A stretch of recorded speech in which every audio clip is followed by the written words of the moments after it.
95.1. If you're on Facebook, that's where you'll see us as well. We're live on my Facebook, we're live on my X, and we are live on my Rumble account.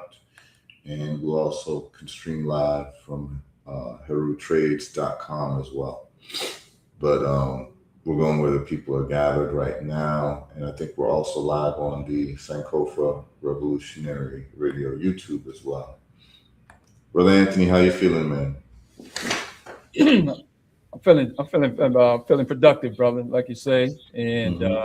always looking forward to these Mondays and Wednesday courses that we have here. So, hey, brother, tell us a little bit more about your session, since it's Wealth Wednesday, and your session with the what you did last week in Miami. Yeah, so that was the workshop, a 3-day workshop on artificial intelligence with Brother Red Pill and his crew. And it was very good. And I gave a session on AI and how people can use the AI disruption to their benefit. So when people talk about AI, Right. most of it is there are two conversations that it's going to make the ability to get things done business wise a lot easier, particularly for the business owners with these AI agents, where you can have an AI, you can have AI um, really do the work of 100 people in terms of Right. the intellectual cognitive work. Law firms will be able to crank out work a lot faster than they used to, with much less associates. Uh, Architecture firms, accounting firms, all of that pretty much can be done by AI. And so for business owners, this is a huge opportunity to be even more competitive or to be at the front of the race. But for workers, it represents a huge problem because we're talking about major job displacement. And this is happening slowly. It's happening. So you have the AI agents that basically the digital agents that can do anything that anyone does digitally better, faster, and cheaper.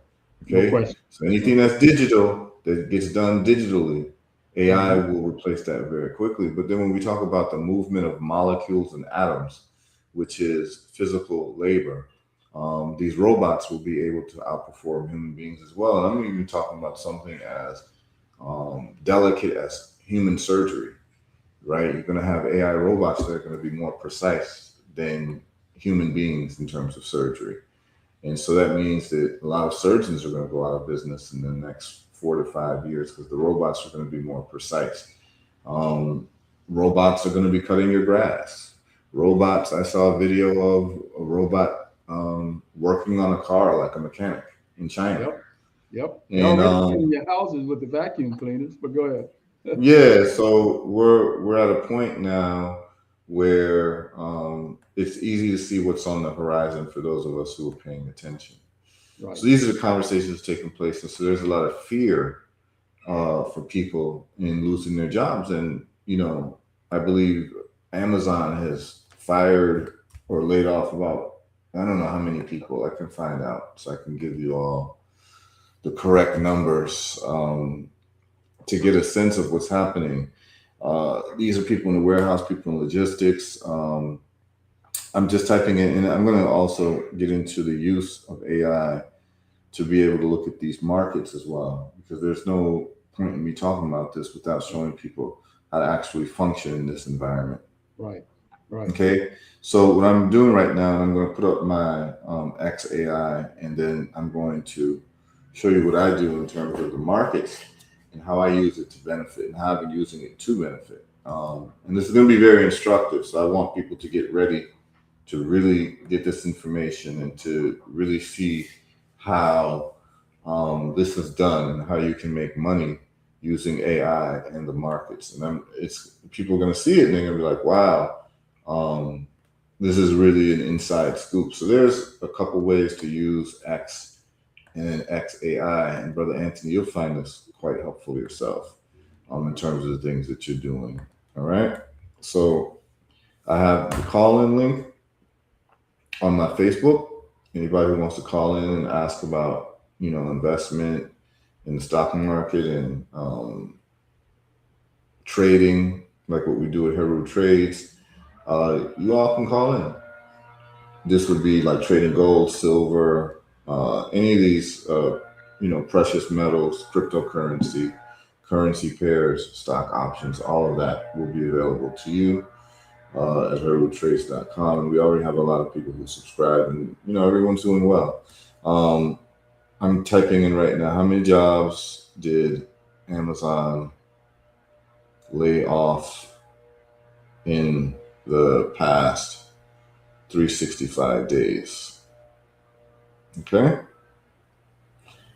And we are a big up to Roma Creary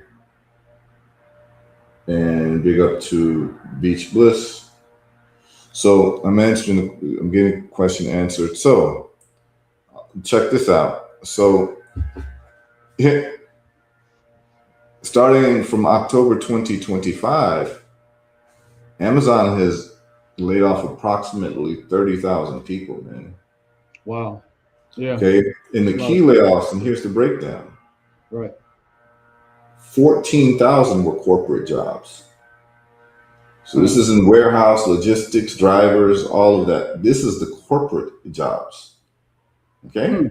The people who sit at the desk all day long. Yeah, right. Who move digital information and digital words and what have you. So anyone doing any work that's digitized, they're losing their jobs. I'm talking about white collar jobs. Right. Okay. And in January of this year, 16,000 more corporate jobs were eliminated. Right.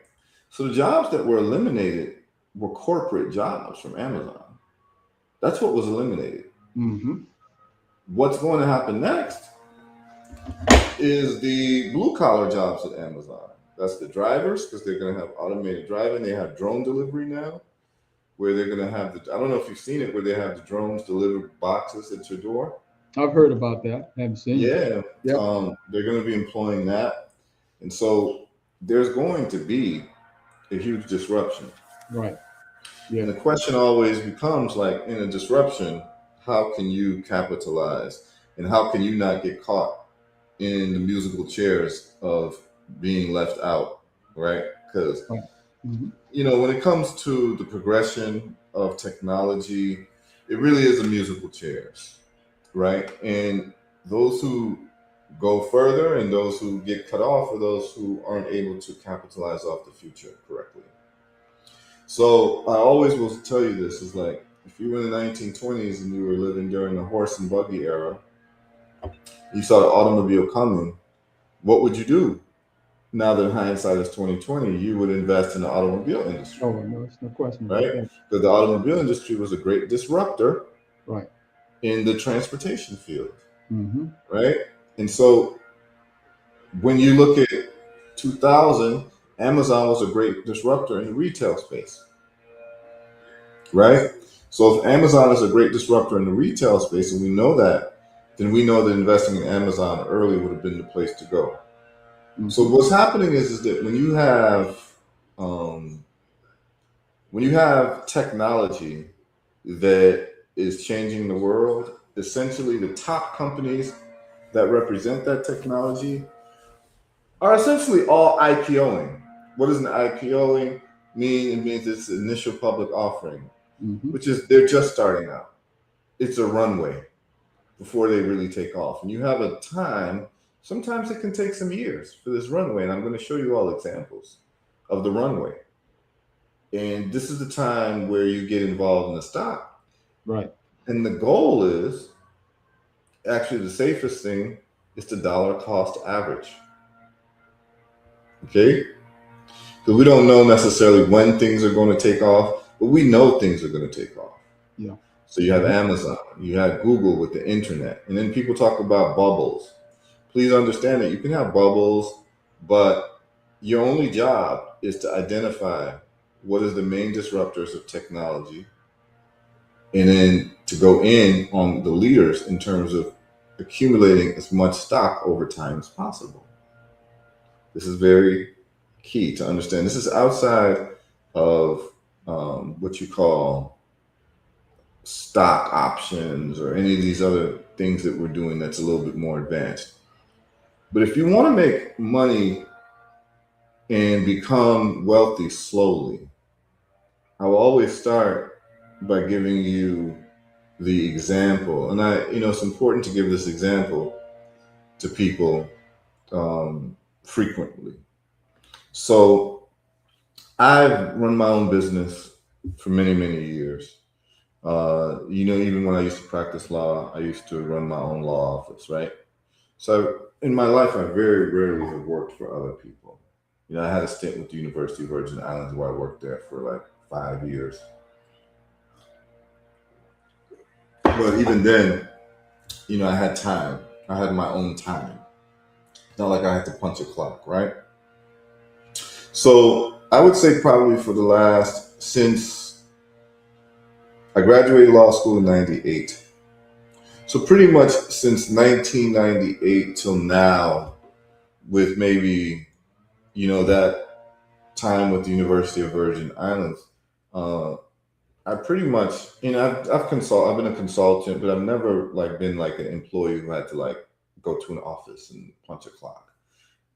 Since I was like, 16 and I used to work for Burger King, right? But I've always been independent, and it was very important for me to be independent. I've always had my time. So on the weekdays, I could go to the beach. That's the Mondays, Tuesdays, Wednesdays, Thursdays, Friday. I can go to the beach during the day.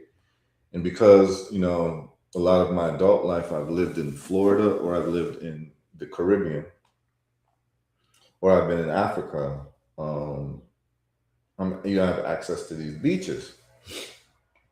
And so I would go to the beach, and I'll never forget, I was living in Miami at the time, and I was at the beach on a Tuesday, maybe 11 o'clock, right?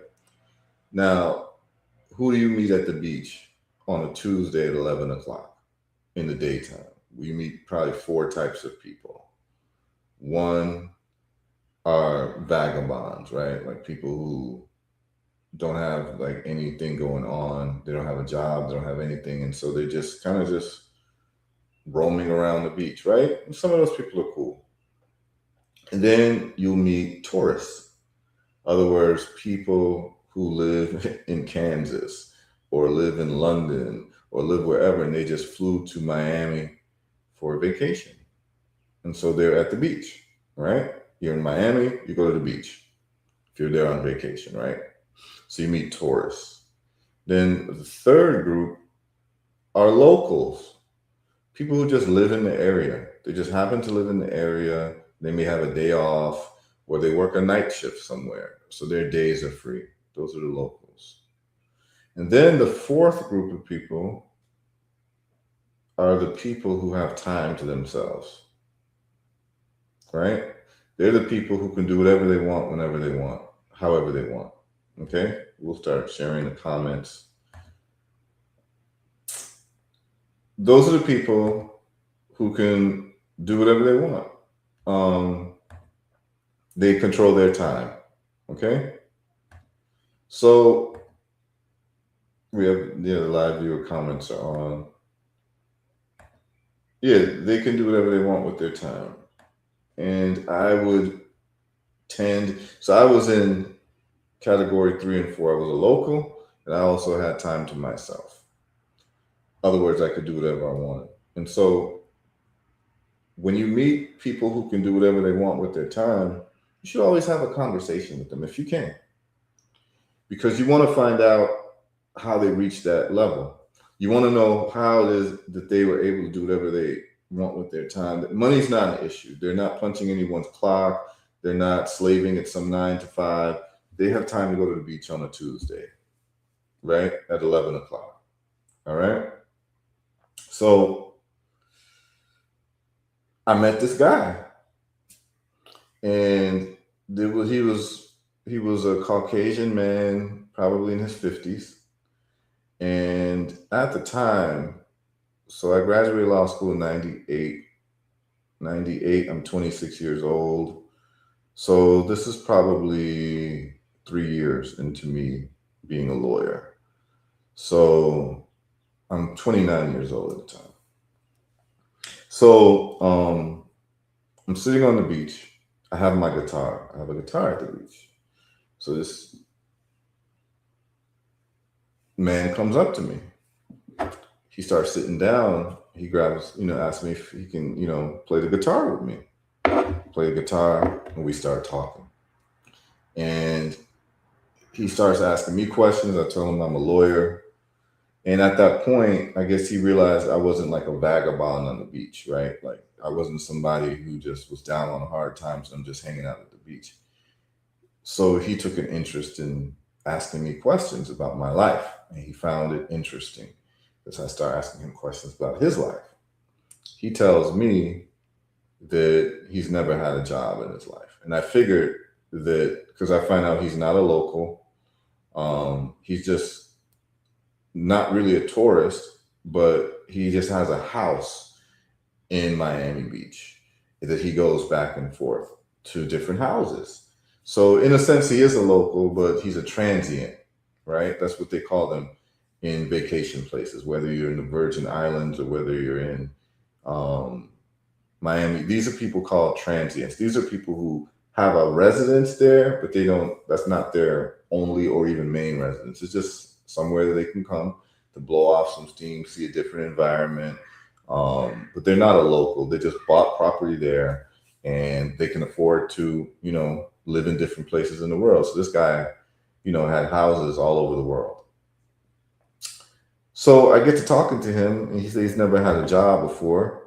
And, he's had businesses and some of them has been successful, some of them have not. I said, oh, that's really interesting. And then he goes on to tell me that his grandfather was an early investor in Coca-Cola. That from the 1940s or 50s, his grandfather was buying Coca-Cola stock. And what his grandfather was doing was what they call dollar cost averaging.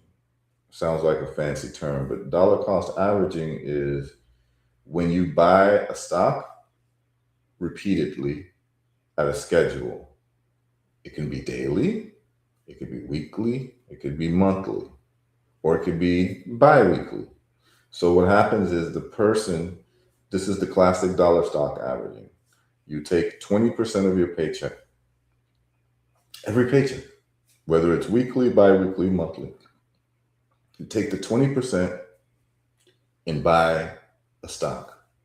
So this guy's grandfather, from 1940, for like 30 years, he bought Coca-Cola stock with his paycheck. Every paycheck, he took money out every 2 weeks and bought Coca-Cola stock. Well, by the time the grandfather was an elderly man, he owned a few million shares of Coca-Cola. Okay? And what did the grandfather do? He had one son. He gave all the shares to his son. So it was basically an inheritance. The son ends up inheriting about, let's just call it 5 million shares. But the son had seen his father doing this. So the son, when he starts work at 19, 20, he starts doing the same thing his father did. And the son, for the next 50 years, buys Coca-Cola stock every week. Okay? Every week he takes 20% of his paycheck and buys Coca-Cola stock. That person, which is this guy's father, the beach guy's father, had 3 children. He had 2 sons and 1 daughter. So I'm talking to one of the sons. By the time this old man, the father became old man and passed away, he gave his children 8 million shares of Coca-Cola stock each. Right? 3 children, divided it. He had 24 million shares when he was done with, and they 8 million shares apiece went to the children. So this guy inherited 8 million shares of Coca-Cola stock. And of course, they kept the tradition of buying Coca-Cola. Maybe he didn't get 8 million shares. I think maybe he got 4 million or something like that. So then within time, because there's a family tradition, he ends up with 8 million shares. So when he's talking to me, he tells me that he has 8 million shares of Coca-Cola stock, and that's what he lives off of. So he'll, use that money, and he won't sell the stock because they don't sell the stock. Remember, the wealthy people don't sell appreciating assets, and people are continuing to drink Coca-Cola. So he tells me this. And so today, what we're going to do is we're just going to do some math again. So I'm going to show you what this guy is sitting on. So this is Coca-Cola. I'm going to show you the price of Coca-Cola stock. And this was in 2000 something. This is like in 2002. So I know he has more now. Okay, so Coca-Cola stock, and we're going to do calculator. And this is just steady buying the stock. Don't care what price it is. All you're doing is you're accumulating stock. And you know that it's a company that's going to last. So you just go ahead and you buy more and more stock. Okay? So what I'm going to do is I'm going to share the screen. We're going to do some math. And this is what wealthy people do. So what I'm doing is I'm showing you the habits of wealthy people. Okay, we're sharing the entire screen. All right, y'all. Okay. So what I'm going to do is I'm going to show you all Coca-Cola. Brother Anthony, can you see the price of Coca-Cola today? Yeah, we got it at 78. Yep, $78.45. Right. So the guy owned 8 million shares. It's a lot of damn shares, man. Yep, $78. 48 times 8 million shares. This is when I met him, so he probably has doubled that now. And let's hit equals. And this is how much money this guy had when he met me on the beach. Well, no, actually, the price was cheaper then. But right now, if he just set the 8 million shares, right, he's sitting on $627 million. Right. And like you said, it was cheaper when he bought it. Yeah. Right. But right now, at 8 million shares, that's $627 million. This is why the rich keep getting richer. Right. Okay.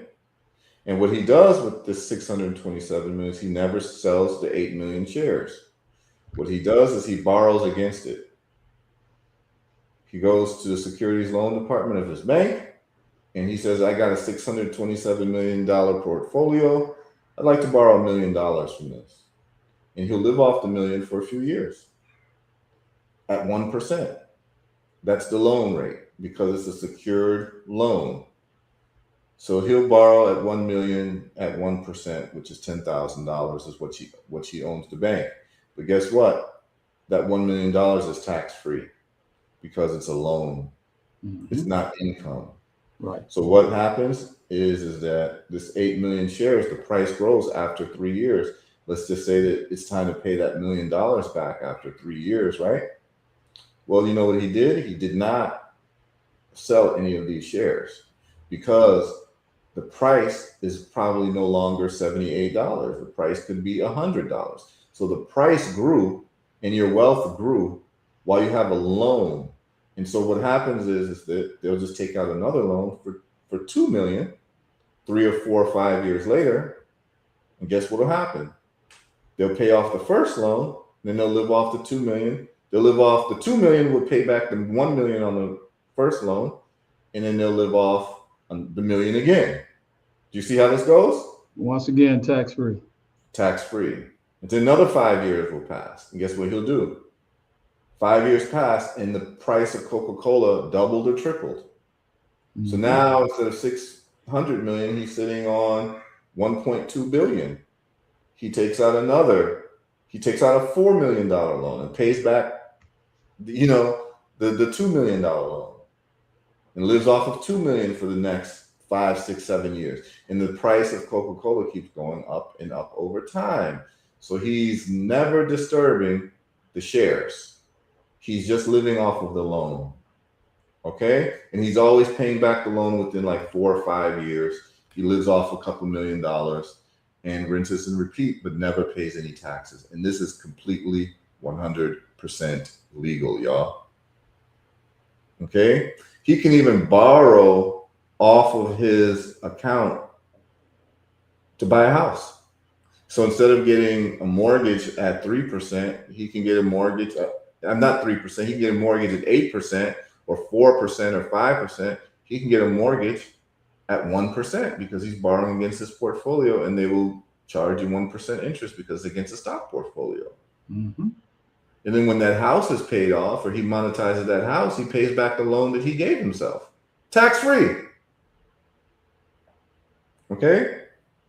So this is why these things are very important for people to understand. And it's called Get Rich Slowly. Okay? And this should be a tradition that all families look into. Okay? Which is stock buying. And dollar cost averaging over time, y'all. All right. And so what we're going to do is we're going to look at companies that we can dollar cost average into. So Yeah, I was going to ask you that, man. How do you make that decision of which yes, stock you want to DCA? Go ahead. yes, we're going to do that.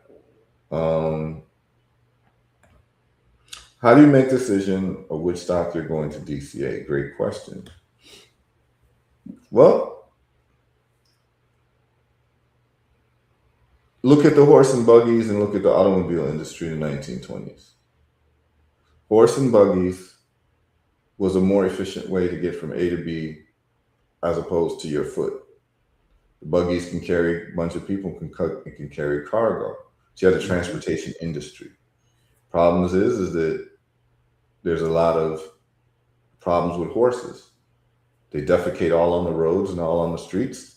They can only go a certain amount of speed. They require a lot of medical care because you're using them every day, and sometimes they get sick. This happens, that happens.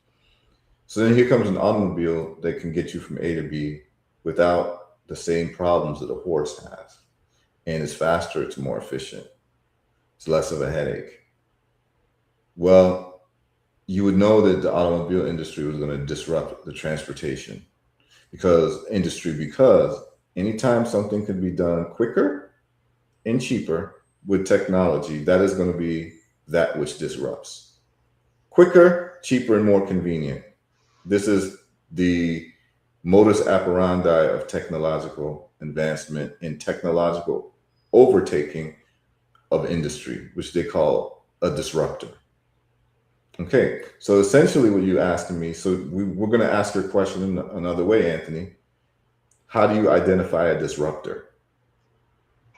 Because a disruptor is what you want a dollar cost average into, right? Coca-Cola was a disruptor in beverages. Before, people were drinking water or they were drinking juice. And so now you have this novelty drink that has carbonation in it and has, certain flavor to it, and you can add all different types of flavor, and it has fizz, and it has sugar. Well, that is something that human beings want. And so that business has never gone out of business, and it disrupted the beverage industry. Well, automobiles disrupted the transportation industry. Amazon disrupted the retail industry. Google disrupted the information industry. Whereas when you wanted information in the past, what did you have to do, Anthony? Before Google and you wanted information, what did you have to do? Well, you had to make a phone call, didn't you? Before Google? No, you had to go to the library. Oh, you mean research? Yeah. If you wanted information on anything, right. Before Google, you had to go to the library. Yeah, and we knew that. Shit, we Like literally. the library. You're right. You had to go to the library if you Right. wanted information. Right. Google became the library for the world at your Mhm. fingertips. Right. So Google disrupted information access. They made it easier, more convenient, and cheaper. Anything that makes something easier, more convenient, and cheaper is a disruptor. It's very important for people to realize. And what's going to happen is they're going to take over the industry. Wouldn't you want something that's easier and cheaper and more convenient and more efficient in your life, in everything that you do? Right. So that becomes the thing that disrupts an industry. We've seen these disruptions. Tesla, electric vehicle is easier to operate because you don't have all of these problems that come with internal combustion, oil changes, this and that, blah, blah, blah, blah, blah, because of the different parts of the car. An electric vehicle doesn't have a carburetor and this and that. It has a motor. Mm-hmm. Electric vehicles don't require maintenance like a internal combustion engine vehicle. Electric vehicles are cheaper to drive in terms of going from A to B. It actually costs 10 times more to pay for gasoline to go 100 miles than it takes for a Tesla to go 100 miles in terms of electric car. So when you looked at it, regardless of what you think about Elon Musk and his politics, you look at it and you realize that electric vehicles are superior to internal combustion engine vehicles in every way. It's cheaper, it's easier, it's more efficient. When you start answering those questions, you see what's going to take over. So electric vehicles will always be on an upward surge, and internal combustion engine vehicles will be downward because they're more expensive, they're dirtier. It's basically they're the horse and carriage of today. Right. Now explain Bitcoin and as a disruptor. That's easy. So Bitcoin is a disruptor in a few ways. Bitcoin is a disruptor in that I can send you money or value anywhere in the world without an intermediary. In other words, a bank is not involved. I don't have to ask the bank to wire me money.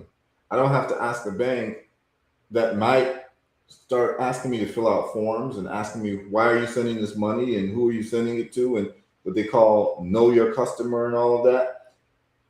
A bank can actually stop a transfer if they don't like the transfer. It's happened. Right. There's no middleman. It's just me and you doing a transaction. That's number one. Bitcoin solves that. Number three, Bitcoin solves the issue of inflation. Whereas they print money forever, the value of your money goes down. And because they're going to print money forever, the value of Bitcoin is going to go up forever because Bitcoin is locked at 21 million Bitcoin that can ever be made. So it solves the inflationary problem because you can't create more Bitcoin. So it solves inflation.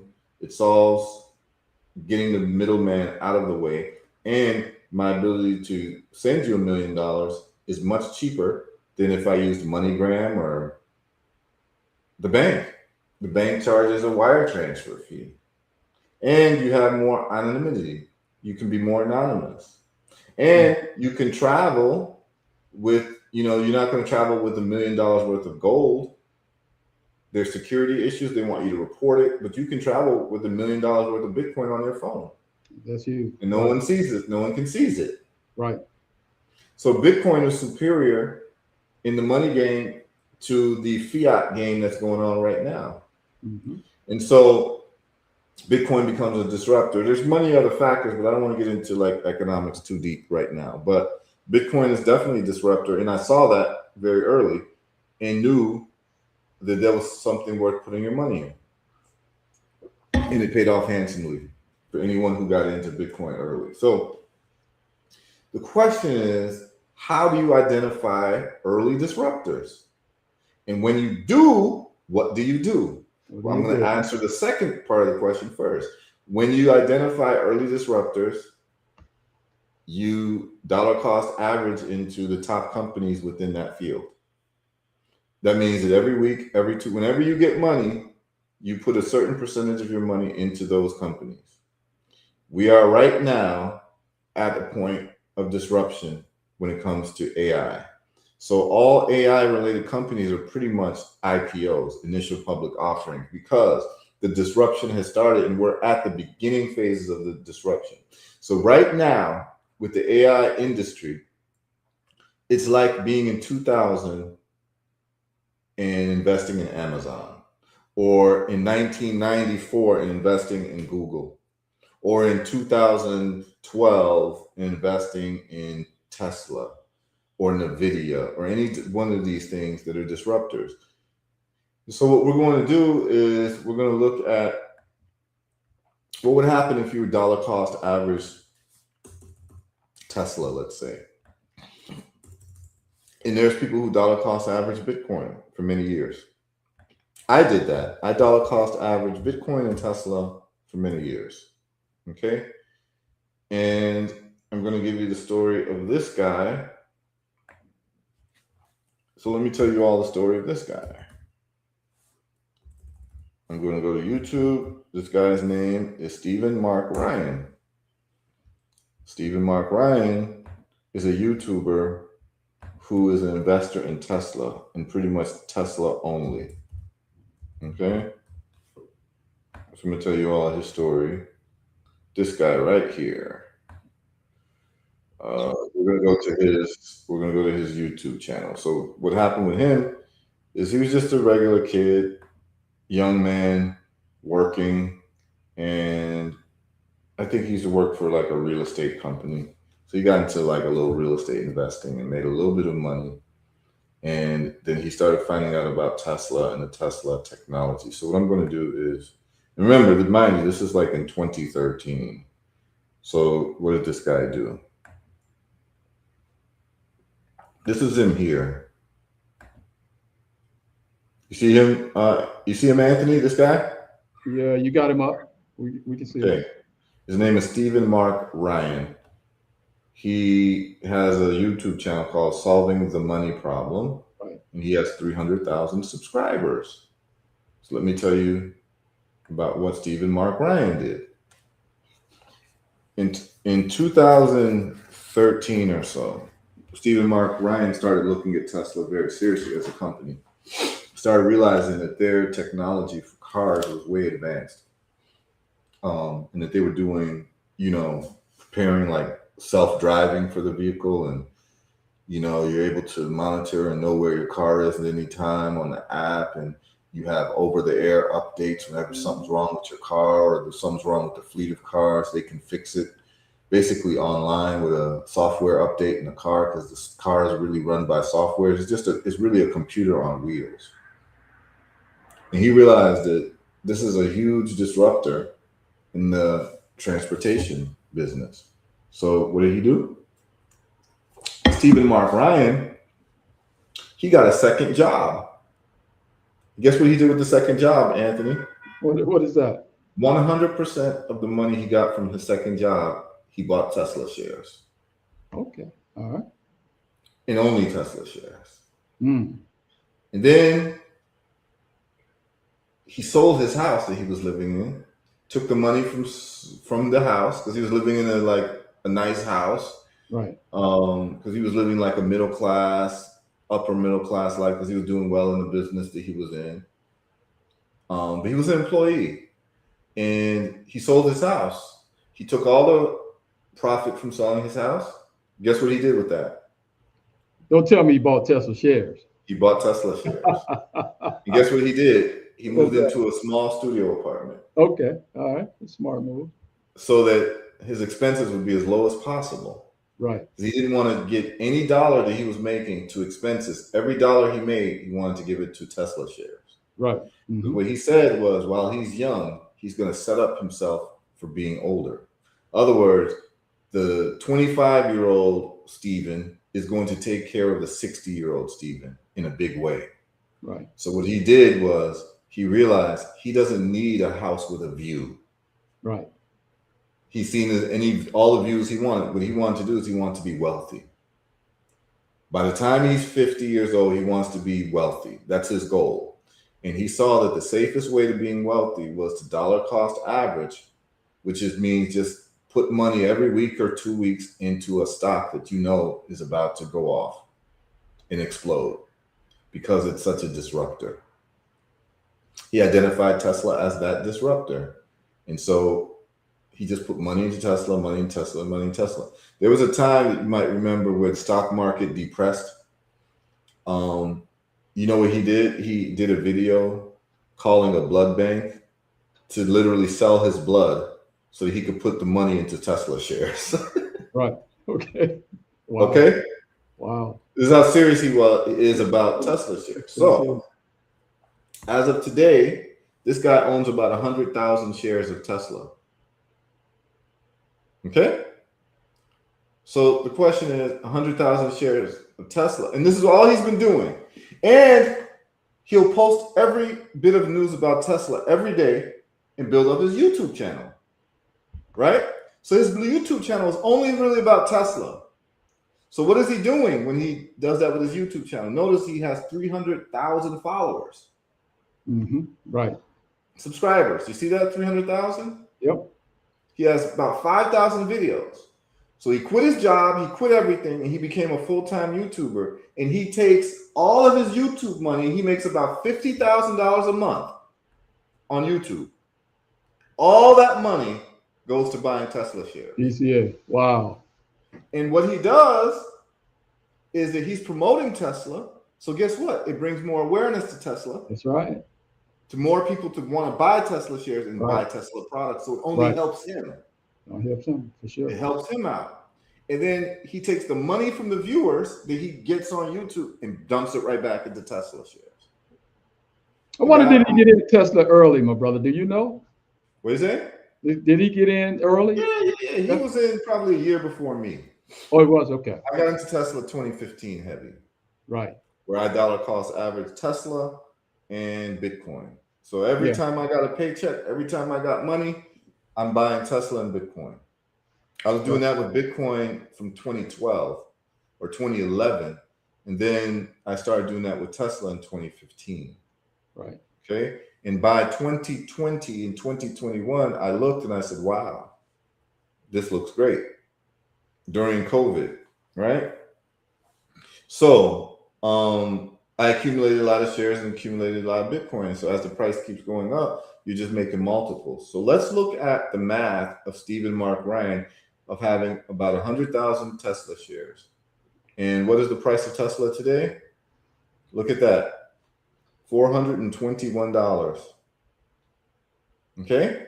Mm-hmm. So what we're going to do is we're going to go back to our trusty calculator. We're going to see how much money Stephen Mark Ryan is sitting on in terms of the wealth of his Tesla shares. What was that? $424, right? Yes. I think that's what it was. I think so. Yeah, 422. Okay. So we're going to do $422 times 100,000 shares. He's sitting on $42 million. Wow. Okay. Mm. This is a regular guy. This is not someone who's born into wealth. Right. He just decided to go all in on Tesla and just put all his money and take his living expenses to almost zero. So this is a guy who has a net worth of over $42 million who lives in a studio apartment. Because to him, any other allocation of money is a waste of money, right? So he's not going to buy a penthouse apartment. He's not going to buy an apartment on the beach. If he wants to go to the beach, he'll drive to the beach. I don't even know if this guy has a car. You know, he may have a car, but the way he lives so frugally, he doesn't spend any money.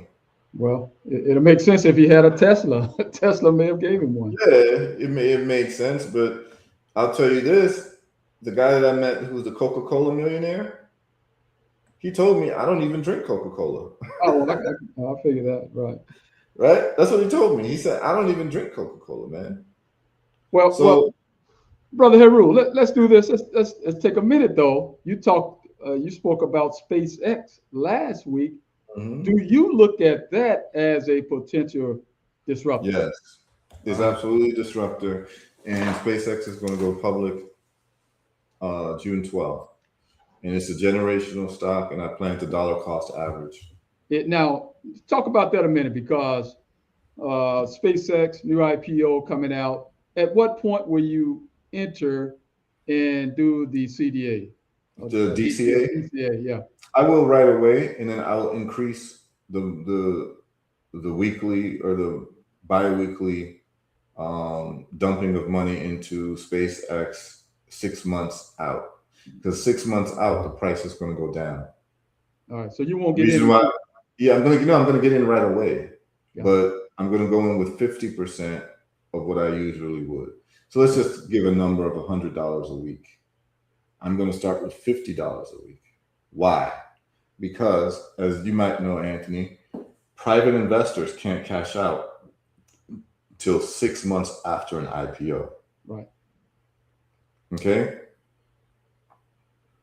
So she says, I'm sad because I don't like Elon Musk. No, that's fine. It's not about who you like, because I'm sure you're not going to like Jeff Bezos, but people still buy from Amazon. I'm sure you don't like Rockefeller, but you still pump gas. Mm-hmm. You know what I mean? So it's not about who you like. It's just about what's disruptive and what you're going to do with the information that you have. You're not really investing in Elon Musk. Right. What you're doing is you're investing in yourself and identifying, like, none of these people who own these big companies, if you met them, would you probably like them? Their politics and their worldview is probably quite different than yours. But what we're doing is we're taking that out of the equation and understanding that all the things that we're buying usually is owned by people we don't like. Right.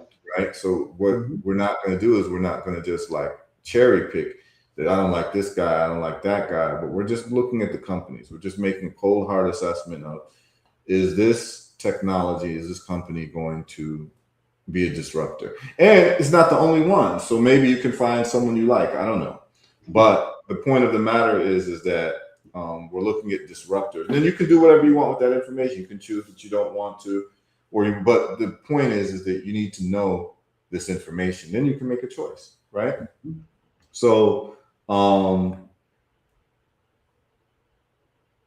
dollar cost averaging SpaceX is going to be, for me, I'm going to do half of what I would do in terms of my weekly or bi-weekly or monthly purchases of SpaceX until 6 months out, because the private investors who got into SpaceX, they're about to make a huge windfall. Some of them got into SpaceX for 2 cents a share, and they're saying that SpaceX is probably going to IPO at $200 a share. Okay. All right. Okay. That represents, I believe, a 10,000x come up. Mm-hmm. Okay. Investment. Right. 10,000x. So the people who invested in SpaceX, which are wealthy people who got the opportunity as what they call qualified investors or sophisticated investors. And what that is that you are able to be marketed to in a private company basis because you make over $250,000 a year in income, or you have a net worth of $1 million. Those are the people who get early investment into these companies. That's why the rich keep getting richer. They're the ones who were private investors into Uber, the private investors into Airbnb, the private investors into whatever it is, right? So what happens is on IPO day, they realize that they made a windfall. Okay. And what does that windfall look like? I'll tell you. Let's do some math again. Shall we? We should. Okay. So what we're going to do is we're going to remove that. We're going to do some math again. We're going to share my entire screen, and I want you all to look at what the windfall is for the people who invested into SpaceX.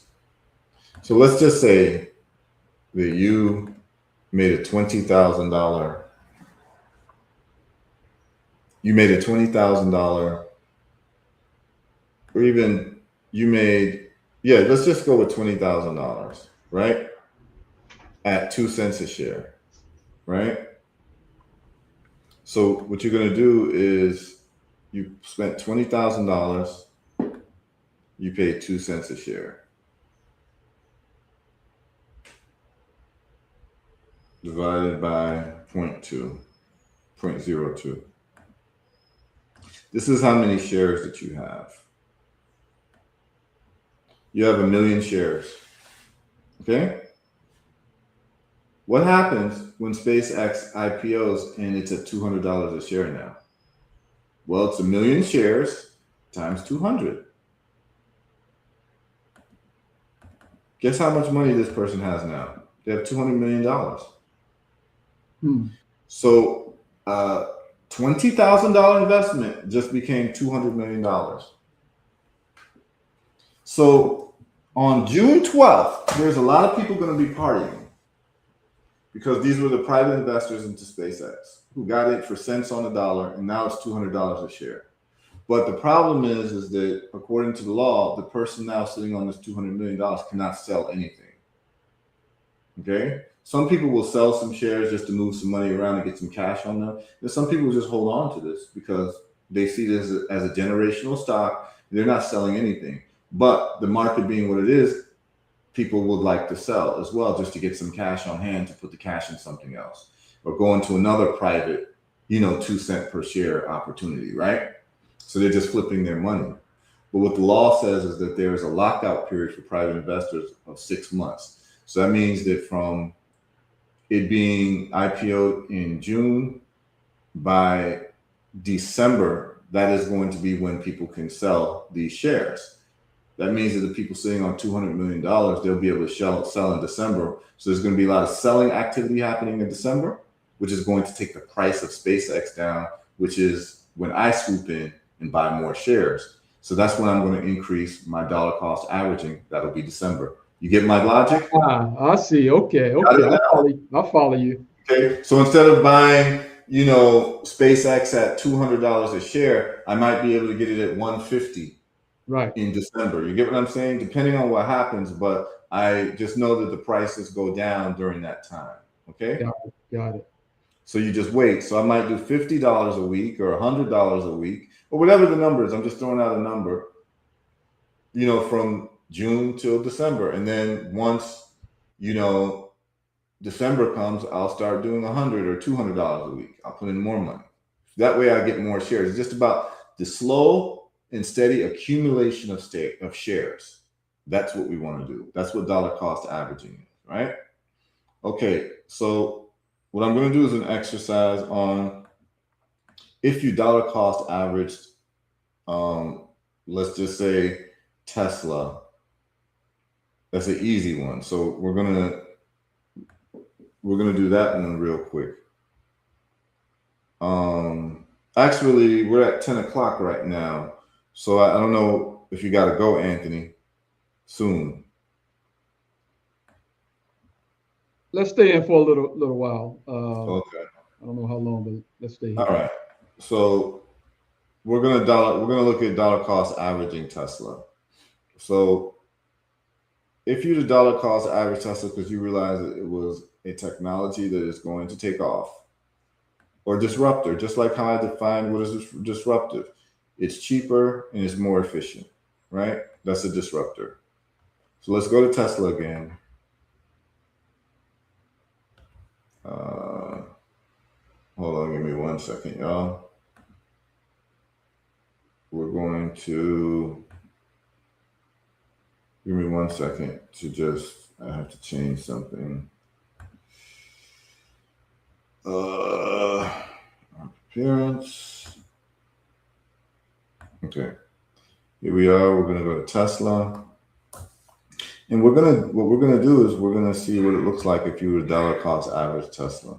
And let's say, what number would you be comfortable with? That let's just say you knew that Tesla was going to be a big deal, brother Anthony. Let's deal with your case. How much money would you put into Tesla? Let's just say every month. Now let's say it's 2015. All right. Or it's 2000. Let's say Tesla went public in 2010. How how much money would you put in every month into Tesla? Would you put 1,000 a month? I think I would stay at about right around $300 a month. Okay. So if you did $300 a month, that's $3,600 a year. Right. So what we're going to do is this. We're going to share the screen. We're going to do the best that we can with the numbers without taking into account what you would call compounding interest. Okay. So we're going to share the screen. Okay. So now you see Tesla, right? Yep. Okay. Do you notice that all this time Tesla was kind of flat? It's flat. Until How here? long was that? How So long? 2020 for 10 years. For 10 years was flat. Wow. Kind of flat. But what we're calling flat is not necessarily flat because from the start, from the IPO, look what happened. Right. By year 6, 2016, look at the percentage increase. Started to increase, right. 1,000%. 1,100. So you did 12x to your money. So let's just say that you, from the IPO, you put in $300 a month, right? Right. Okay. The total for Tesla is how much in terms of percentage? What do you see there? 426. No, the percentage. What's that percentage? I can't see it. 33,000. Yeah, 33. Yeah. Okay. 33,000 represents 330x. Okay. So guess what? This is what we're going to do. Anthony puts in $3,600 a year, which is $300 a month into Tesla. And you did it, just say that you did it for 5. Let's say you did it for 10 years. All right. Or even 5. Let's just do 5. Every day for 5 years. Well, that's $3,600 a year for 5 years, right? What's 3,600 times 5? You do that math real quick. 3,600 times 5. 18,000. So you're 18,000 into Tesla by 2015, okay? Let's just say that you stopped in 2015 putting money into Tesla, but you got $36,000, right? Into Tesla in 2015, right? All right. Okay. It already went up 1,000%. By 2015, you stopped.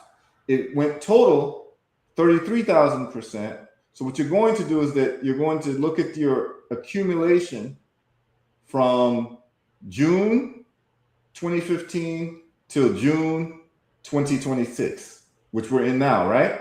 Right. That represents 33,600 minus the $1,000 appreciation, 1,000% appreciation that you got. So that means that that's actually more.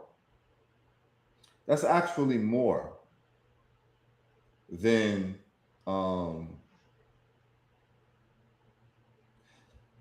so that's going to be more than 36,000 because you're getting appreciation all the way through.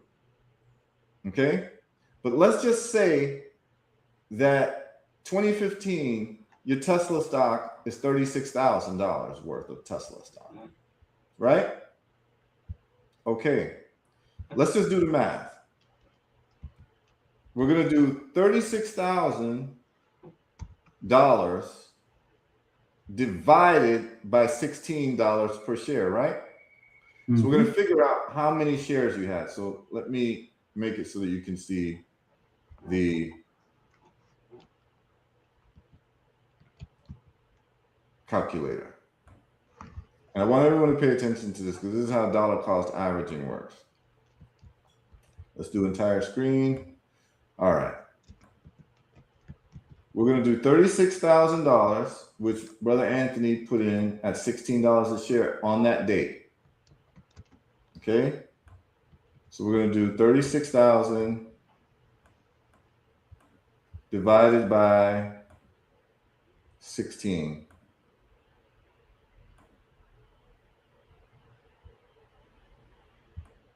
You own 2,250 shares. Mm. And let's just say that you stopped. Let's say that you stopped investing and you have that 2,250 shares.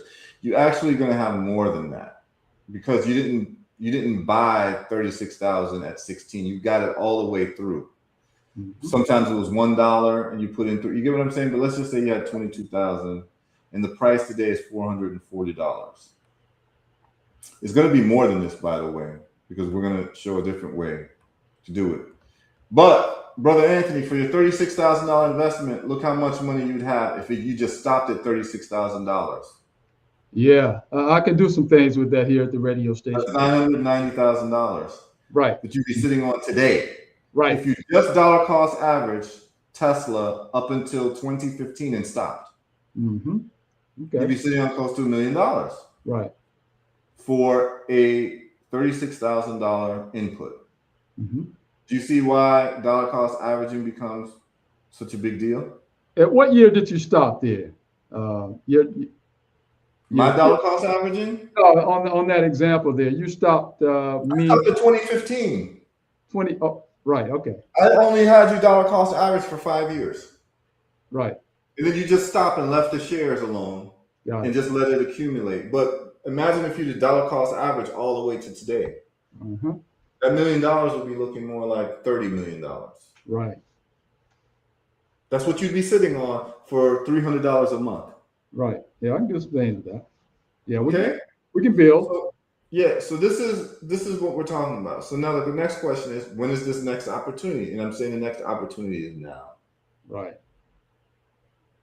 Okay. So I'm going to right now identify the stocks that people should be dollar cost averaging into. All right, y'all listen up. Y'all are getting this information for free. And those people who are subscribed to HerutTrades.com get this information immediately, especially when I do stock options. So if you're interested in this type of stuff, I would highly advise that you just register for HerutTrades.com because we're doing stock options on some of these things, which is going to get you even more money than dollar cost averaging. Okay, but here are the stocks. And so here's what you do. I'm about to show you all how you can use AI to identify how you want a dollar cost average. Okay. So what is the question that you would ask AI, Brother Anthony? Yeah, prompts are important. What prompts are you using there? Okay, so let's just say that you have, let's say that you have Grok. I don't have my Grok open, which is basically XAI, right? Right. So, okay, I'm on my X right now, and I'm going to share this with you all. So let's just ask, this is the question you're going to ask. You can ask ChatGPT. What question, what prompts are you putting in there? Okay, so the question that you're going to ask is, let's just think about it. You're going to ask Grok, what are the best performing AI related stocks in the past 365 days? Right? All right. Because we know it's AI that we're looking at. We're looking at AI companies because we know that is the disruptor. Correct? So what you're going to do is, instead of you having to do any serious research, all you got to do is ask AI, and I'm going to show you all. I'm going to share the screen. Okay. Entire screen again. Now this is $1 million worth of game that I'm sharing with y'all. So I type in, I use AI to identify AI stocks. You see this right here? What are the best performing AI related stocks in the past 365 days? It tells me Micron, MU, right? Mm-hmm. And then it tells me the others, which is HUT, STX, Intel, AMD, right? And it gives you context. And I keep going up. And it gives me the top 5 for the last 365 days, and it lists them. So these are the companies that you're going to want to dollar cost average into. They've performed the best out of the year.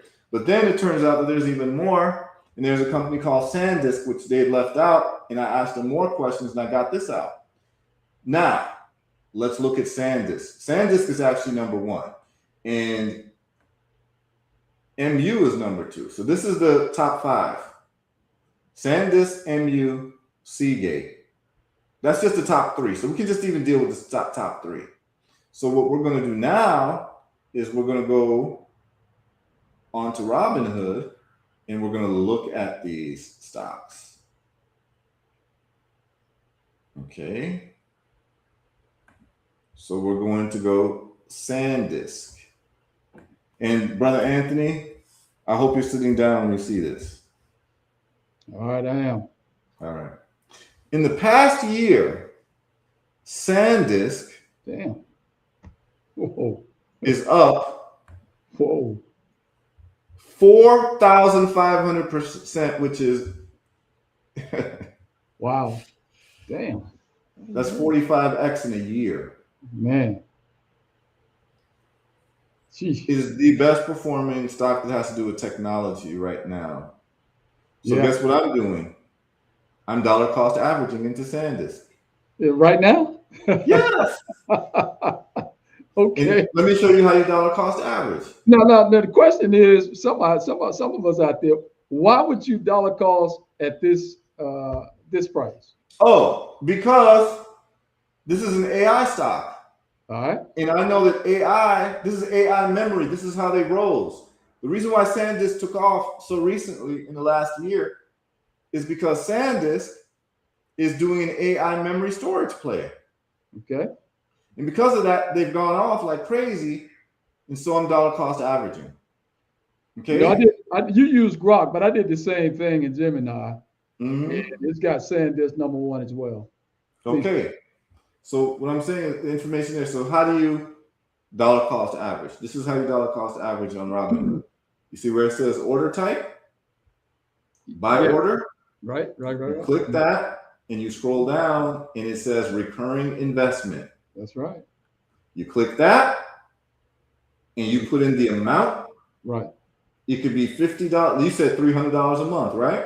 Right. That you would do. Okay. So you put in 300. Mm-hmm. And then you could start today and it gives you frequency. Mm-hmm. You can choose the frequency, right? Every market day. You can choose monthly, weekly, all of that in this, okay? Right. So when you do that, then you can go into, I already am dollar cost averaging, okay? So I can't show you because I'm already set.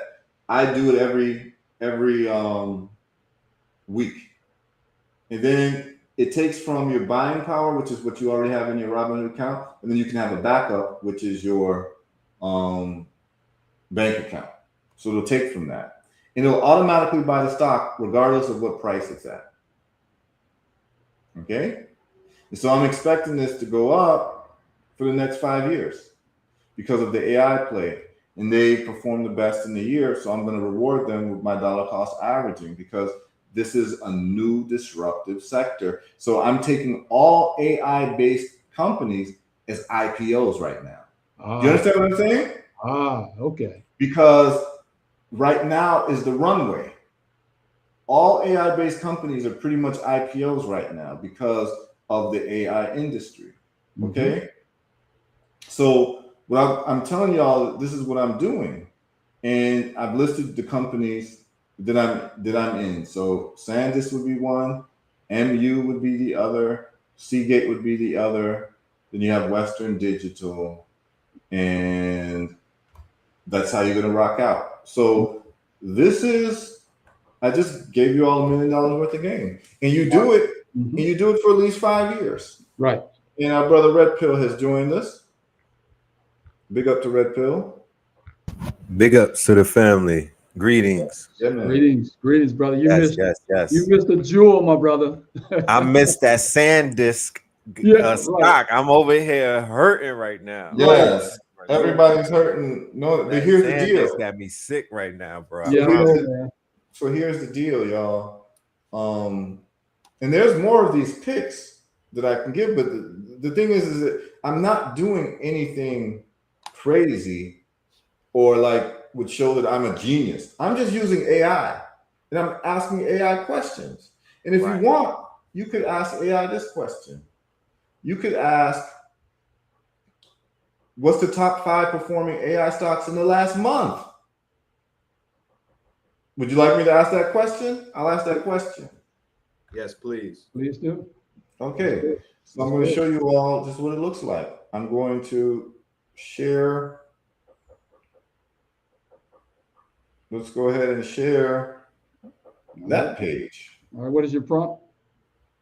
The prompt is, what are the top performing AI related companies in the past 30 days? All right. Okay, so let's do it again. And this is how usually it would take a long time to do this research, but you literally can get the answer given to you in a matter of seconds. Okay, so here it is right there. You can see my screen. Yes, you can. What are the top performing AI related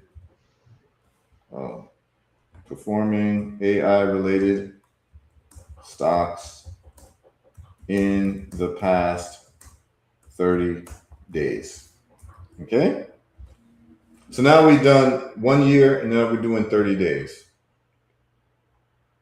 I should have said the top 5, but let's see what it gives us. Okay. All right. While you're doing that at Grok, I'm doing it as well at Gemini. Mm-hmm. So here we are. Go ahead. All right. Micron, MU. Sorry. The answer is Micron, SanDisk, Nebius, Vertiv, and then other 5 is Western Digital, Seagate. The same names keep showing up. Right. Okay. So like Vertiv, if you're a follower of mine on a subscription based on Heru Trades, you would have seen that we just did a stock option for Vertiv on Monday. Right. But if you're not, subscribed to me, you don't get this information like right away. Whenever I do a trade, all of my customers get the notification right away. So people are in the Vertiv stock option already. So you have these right here. So I'm dollar cost averaging into all of these. Actually, I have a stock option on this. Dollar cost averaging into Micron, dollar cost into SanDisk, I'm dollar cost into Nebius. Okay, and I have a stock option on Vertiv. So I'm already being told and I'm dollar cost average into Western Digital and Seagate. So really what I have is my own version of an ETF, which is basically picking the stocks that I want that I'm putting money into every week. This is what they do with your 401k. Mm-hmm. You have some fund manager who's putting your money into stocks that they pick, and they're only giving you 8% per year. Okay? And if you picked your own stocks, you would be able to get these types of returns if you know what you're doing. What's the type of return I'm talking about?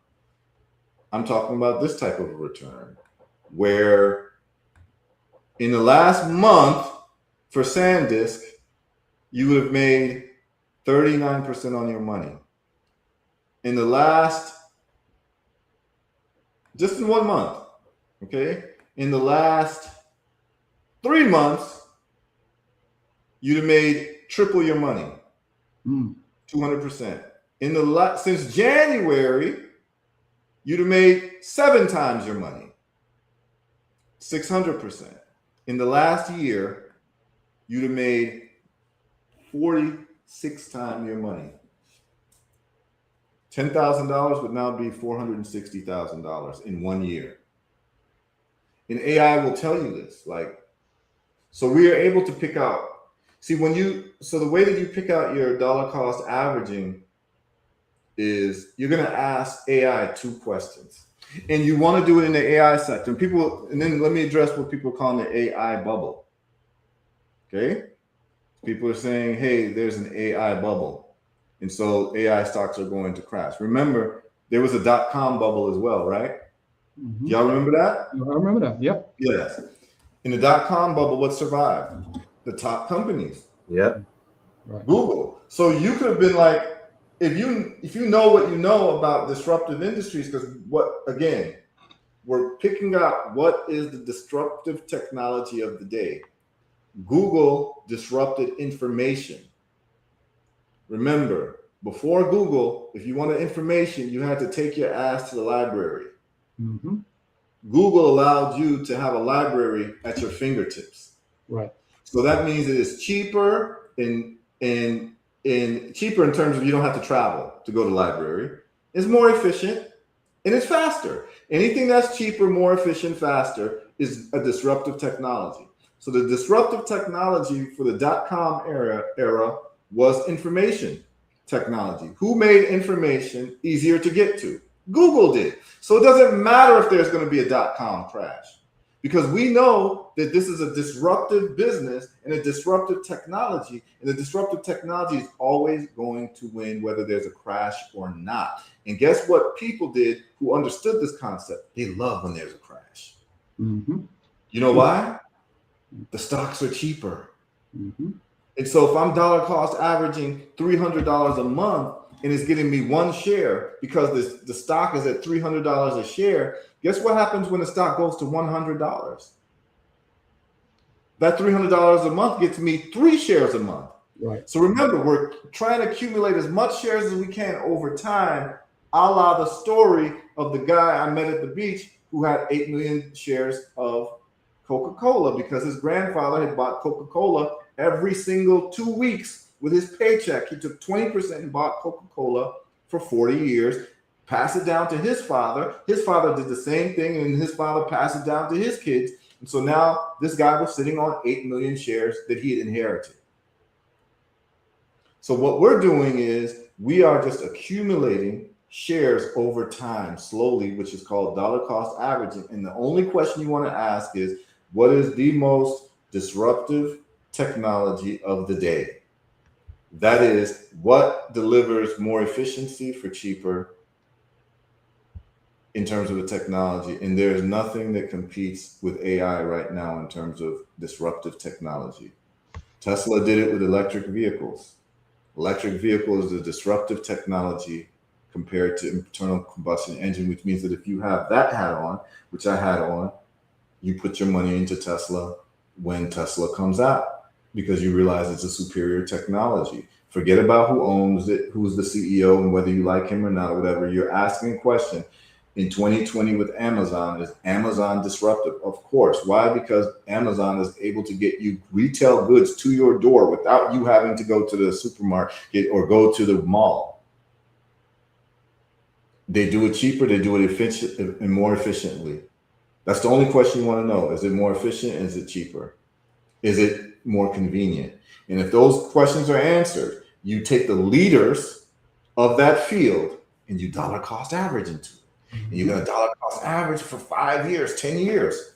And so with Robinhood, it invests for you automatically. You don't even have to pay attention to it. So right now, the 5 or 6 AI stocks that I'm invested in, money's just taken out every week to purchase these shares without me having to think about it. And then I can go to sleep and I wake up in 5 years. What I'm going to be sitting on is going to be crazy.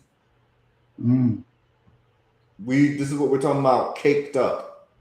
I already caked up with Bitcoin. I already caked up with Tesla, and here I go again. You understand what I'm saying? It doesn't stop. Right. It's multi-layered cake, man. Multi-layered cake. Multi-layered cakes. That's right. Could we talk about these IPOs today before we get up out of here? Yes, we got absolutely. SpaceX, we got Anthropic, and there's Yes. rumors of ChatGPT, Sam, and them popping out. Yes. And so if you understand what's happening, you just dollar cost averages those IPOs. I'm telling you all right now, I'm dollar cost averaging into SpaceX. It's a generational stock. Why? Because they plan to have data centers in space that are powered by solar electricity, solar energy, because all of these data centers and satellites have solar panels on them, and there is no darkness because they're pointed directly at the sun. They're not dealing with night and day, so you don't need batteries. So it runs 24/7, it's pointed directly at the sun, and it's cheaper to run a data center in space than it is on land, which means that the data center businesses are going to go to SpaceX. Or SpaceX is going to start taking data centers for people in space. And so they're going to be doing data centers as a service, like they have software as a service. It's going to take some time for this to go through, but I plan to dollar cost average SpaceX for the next decade. Believe that. Every week, there's going to be a portion of my income put into SpaceX. Now, if you're talking about Anthropic and all that, if you like those companies, you can dollar cost average into that too. But what I'm saying is this. Every single leader in the AI business, even if they're publicly traded now, is literally an IPO. What I mean is that like SanDisk, SanDisk has been in business for many years. You know what SanDisk is? They're the ones who make the little thumb drive. Oh yeah, got them. Well, they've gotten into the memory storage business. They realize that they're not in the thumb drive business. They're in the storage business. And guess who needs storage? Data centers. Mm-hmm. They need storage chips. And so they've already been in the memory thing. And so they said, we're going to do storage chips for AI. And that's why they took off. See, they're not like the horse and buggy people who thought that they were in the horse and buggy industry and didn't realize that they were in the transportation industry. Because if you realized that, you'd have abandoned horse and buggies and gone straight to automobiles because you realized you were in a transportation industry. SanDisk realized that they're not in the thumb drive industry. They're in the storage industry, digital storage industry. So what you're going to see is the reason why I prefer the digital storage space to dollar cost average rather than the AI agent space, which is the Anthropic, ChatGPT, which is OpenAI and all that, is because I don't care about the company, the AI, agent company for the prompts. I care about the infrastructure. Because if Anthropic goes out of business, guess what? I don't care because I'm investing in the roadway, the infrastructure. In other words, remember DeLorean was the car business? Mm-hmm. And they went out of business? Yep. Yeah, the Back to the Future car. Yeah, they went out of business, right? But guess what? If you own the road, you don't care which car drives on it, right? Mm-hmm. You're collecting the toll anyway because you own the road. So for me, I'd rather invest, when we talk about this technology, I'd rather invest in the infrastructure as opposed to the car company that's driving on the road. Because it doesn't matter if a car company survives or not. I know cars got to drive on this road. So I have the infrastructure and everyone got to pay a toll to be on my road. That's what the data storage and the data centers and all that is about. It is agnostic to the companies that are using the storage or buying the storage. That's why NVIDIA is always going to be relevant, is because NVIDIA are chips that can be used, in any of these AI platforms. So I don't really care about the AI platform. I care more about the infrastructure for AI. You understand? So I'm dollar cost averaging into, SanDisk, MU, Western Digital, Seagate, those types of companies. And if you look at their stock prices, and we can just look at them right now. So in the past year, SanDisk has done 4,600, and the price just keeps going up, right? So today it's up 2.85%. So I've made 3% on my money just in one day. Okay. And you don't make that with your banks in a year, right? In a year, Bank of America is paying you 0.01%. So let's go to MU, which is Micron Technology. In a year,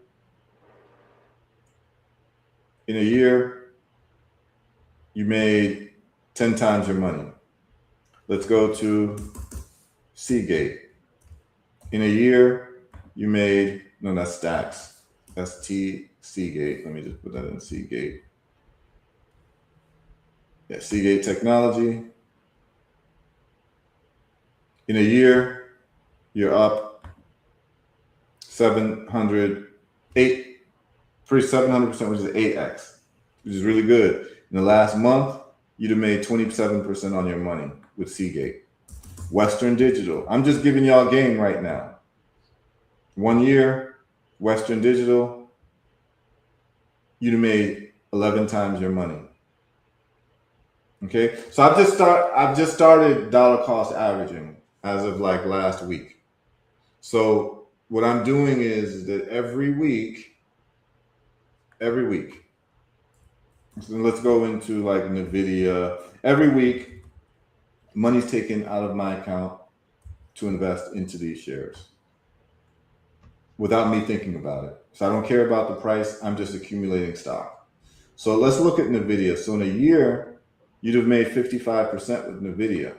So the growth of NVIDIA is going to be slower than the growth of these newer companies because NVIDIA's already capitalized it so much that for NVIDIA to double in price is going to go from 1 trillion to 2 trillion. So it's easier for a company to go from 1 billion to 2 billion than it is from 1 trillion to 2 trillion.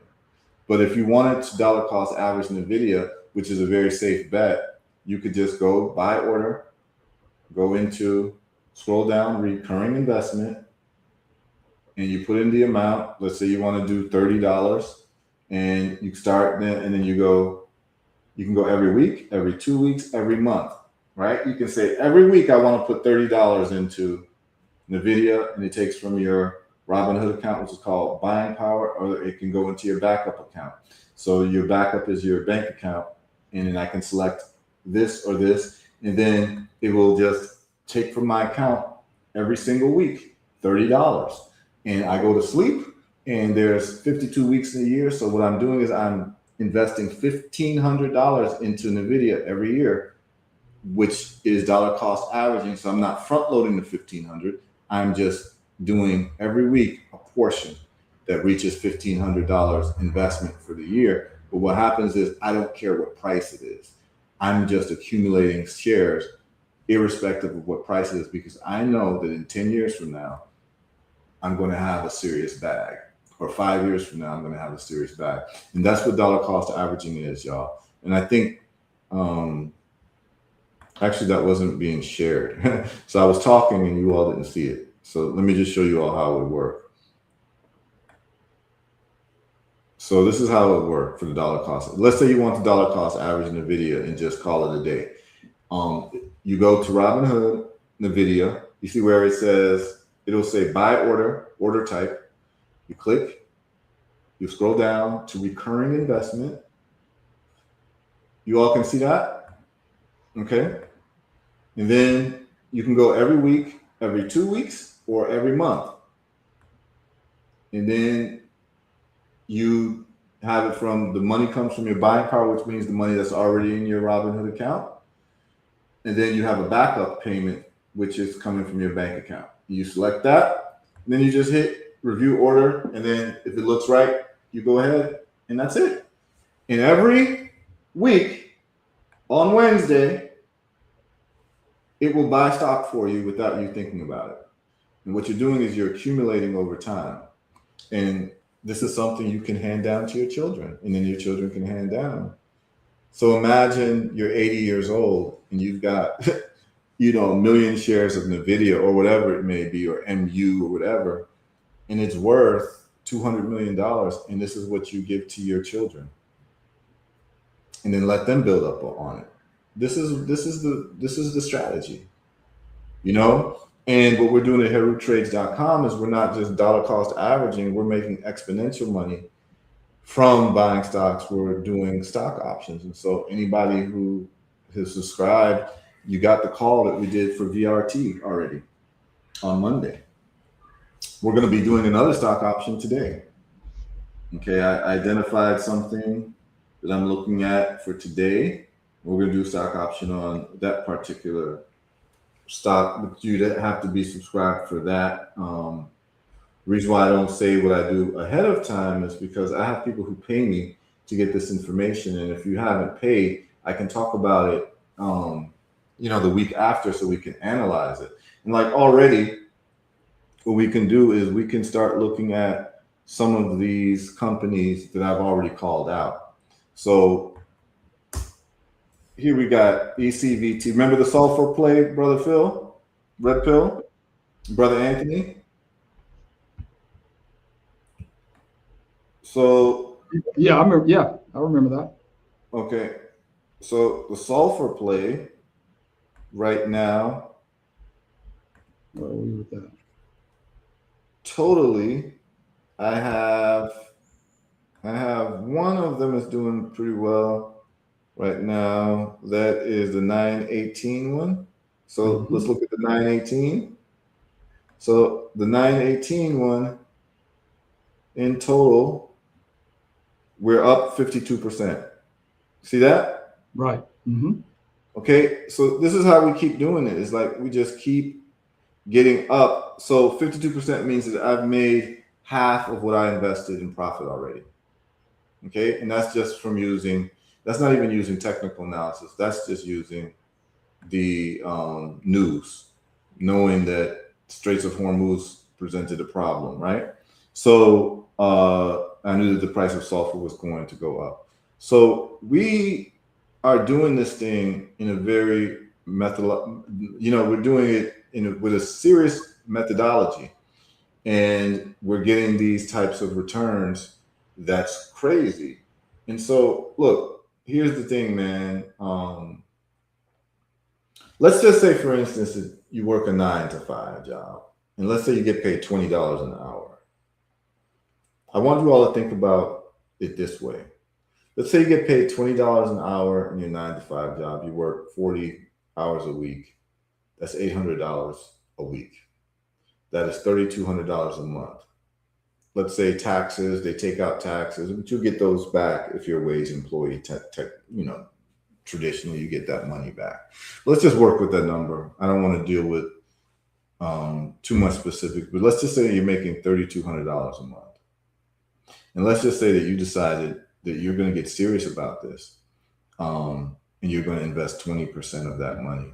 That comes out to $600 a month. Let's say that you did $600 a month, dollar cost averaging, and said, I'm going to sacrifice. I'm going to stop my subscriptions to Netflix and all this other miscellaneous stuff that I do. And I'm going to make sure that I have, or I'm going to even hustle like the guy, Stephen Mark Ryan, who I told you all about. He got a second job, and that second job income went all into Tesla, right? And that's where the guy is sitting on 100,000 Tesla shares now, because he's been doing this since 2013. And so let's just say that you put in $600 a month into a stock, and then that stock 10x's, right? Well, $600 a month is $7,200 a year. If it 10x's and you just at that 7,200, that 7,200 becomes 72,000. So what happened was you took a portion of that 20%. Listen to what I'm saying. Remember, you've just multiplied that 20% of your income. That 20% of your income, which comes out to $7,200 a year. If you make $20 an hour, it comes out to $7,200 a year that you invested, because we just did the math, right? You're making $3,200 a month, $800 a week. That means every week we're talking about $160 times 4 is $600. Every month you're saying, I'm committing 20% of my income to dollar cost averaging. At the end of the year, I put in $7,200 into a stock. What does it look like when you start seeing these numbers like MU, which did, it was just Micron Technology, which just did for the year. Let's share the screen again. This is how I'm going to show you all how to get rich slowly. Okay. Micron for the year just did 10x, 988%. So let's just say that it does 10x again, right? But I just want you to just deal with these numbers, right? Because these are going to keep growing as AI becomes more predominant. So let's just say that you've got $7,200 in, and now you've got that 10x's. That 10x becomes $72,000, right? So you made $72,000 off of that sacrifice of 20% of your income. How much money would you have made if you did not invest it? That would be your 30, what is that? $800 a week. That's $3,200 a month times 12. That's 38,000. So out of taking 20% of your income and investing it in a disruptive stock, which is AI, and you're choosing the best ones, you're making double your income off of your investment in 1 year. Does everyone see that? This is just in 1 year. These numbers are real. I'm not making up these numbers. Look at it. Okay, and that's not even SanDisk, which was 41,000 for the year. But I'm just saying, if you did a 10x, you would have just taken 20%. And you might say, I know I don't make a lot of money. I only make $20 an hour. But if you sacrificed $4 an hour, which is 20% of $20, if you sacrifice $4 an hour and you put it into something that you identified as a disruptor, whether it's Amazon in 2000, Google in 1995, whatever it would be, the horse and buggy industry, going to the car industry in 1920, and you invested 20% of your income, $20 an hour, that's $4 an hour. If you take $4 an hour and you just put it in, you will be making double your income in investment. See, when it's put that way, you mean I could just take 20% of my income for the whole year and I'll make twice as much as what I'm making for my salary? Think about that, y'all. And it only gets crazier because it compounds over time. So imagine you do this for 5-10 years. You understand? You're going to be sitting on a whole nest egg. We just did, if you just dollar cost average $300 into Tesla for the first 5 years and stopped and left it alone, you'd be sitting on $1 million. We just did the math for those who missed it. We did it with Brother Anthony. So this is what I want y'all to just start looking at. Everyone who's tuned in, start asking these questions on AI. What's the best performer? And it needs to be AI stock, because AI is the disruptor of the day. You want to find the disruptors of the day, then you find the top companies that are the disruptors and you dollar cost average into them. And you're going to do it for 5 to 10 years. Actually, a lifetime. Unless you find something else that's disruptive. But right now, nothing is going to be more disruptive than AI. Okay? So this is the point. You're looking for AI companies that are performing the best, and you're going to dollar cost average into them. And you're going to ask 2 questions. What's performing the best over 1 year? This is what you're going to ask your AI, whether it's ChatGPT, Gemini, Grok. What 5 stocks, AI stocks, are performing the best in the past 365 days? That's one question. It's going to give you 5 stocks. Then you're going to say, what AI companies are performing the best in the last 30 days? 5 stocks. Now, what you're going to find is you're going to find overlap. When you find the overlap in the ones that are 30-day best performers and the stocks that are 365-day best performers for 30 days in 1 year, and they both match up. In other words, you're seeing MU in both of those. You're seeing SanDisk in both of those. You might be seeing Seagate in both of those. Those are the ones that you don't dollar cost average in, because those are the winners for the past month and the past year, which shows consistency. That's what you dollar cost average into. And me just telling you all this, I've just made you all wealthy in the next 5 years. That's it. I've made you all wealthy in the next 5 years. That's what you've got to do. So if you don't want to do options, these are people, we're doing options because we're making money hand over fist with the options. But if you just want to make money slowly and you don't have a risk, you don't want to take any type of risk, real risk, because these stocks are not going to go to zero. There may be down years, right? But those down years, if you have conviction in what's happening, you actually buy more stock. That's it. That's it. And someone says prompts. Yeah, those are the prompts. What are the 5 stocks that are performing the best? Yes. So the prompt is, Alexis, is you want to ask, what are the 5 AI stocks that are performing the best in the past 365 days? And then you want to ask the second prompt, what are the 5 AI stocks that are performing the best over the past 30 days? And then wherever you see the overlap in the names of the companies, that means that those companies are dominating for the last month and the last year. And those are the ones you dollar cost average into. Whatever you can afford, you dollar cost average into it, and you're planning to do it for at least 5 years. That's it. And if you do this every month, every week, I do it weekly. You want to do every 2 weeks, you want to do it every month, you do it. But you're just consistently buying without caring about the price and the ups and downs. You don't care. You're just accumulating stock. And you're going to sit there, and in 5 years, you're going to see this stock be crazy in terms of price, and you're going to own shares. And the stock is worth $20,000 a share, but all this time you've been picking up shares, and you're just going to multiply 20,000 by the amount of shares that you have. That's it. That's it. I don't know what else to say to y'all, but whoever tuned in today, you've got the key. People ain't going to share this information with you, but you got the key to having serious wealth to pass down to your children and grandchildren. And it all comes from the story of me meeting the old gentleman, the 50-year-old guy on the beach when I was 27 or 28 years old.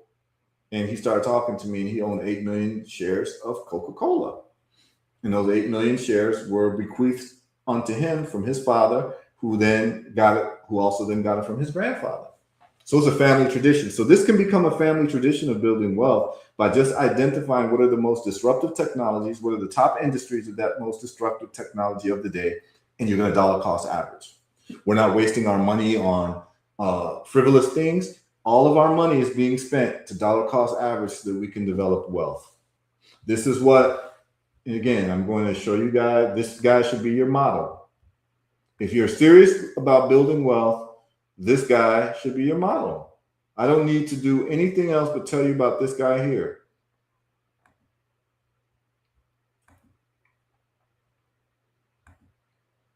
This guy.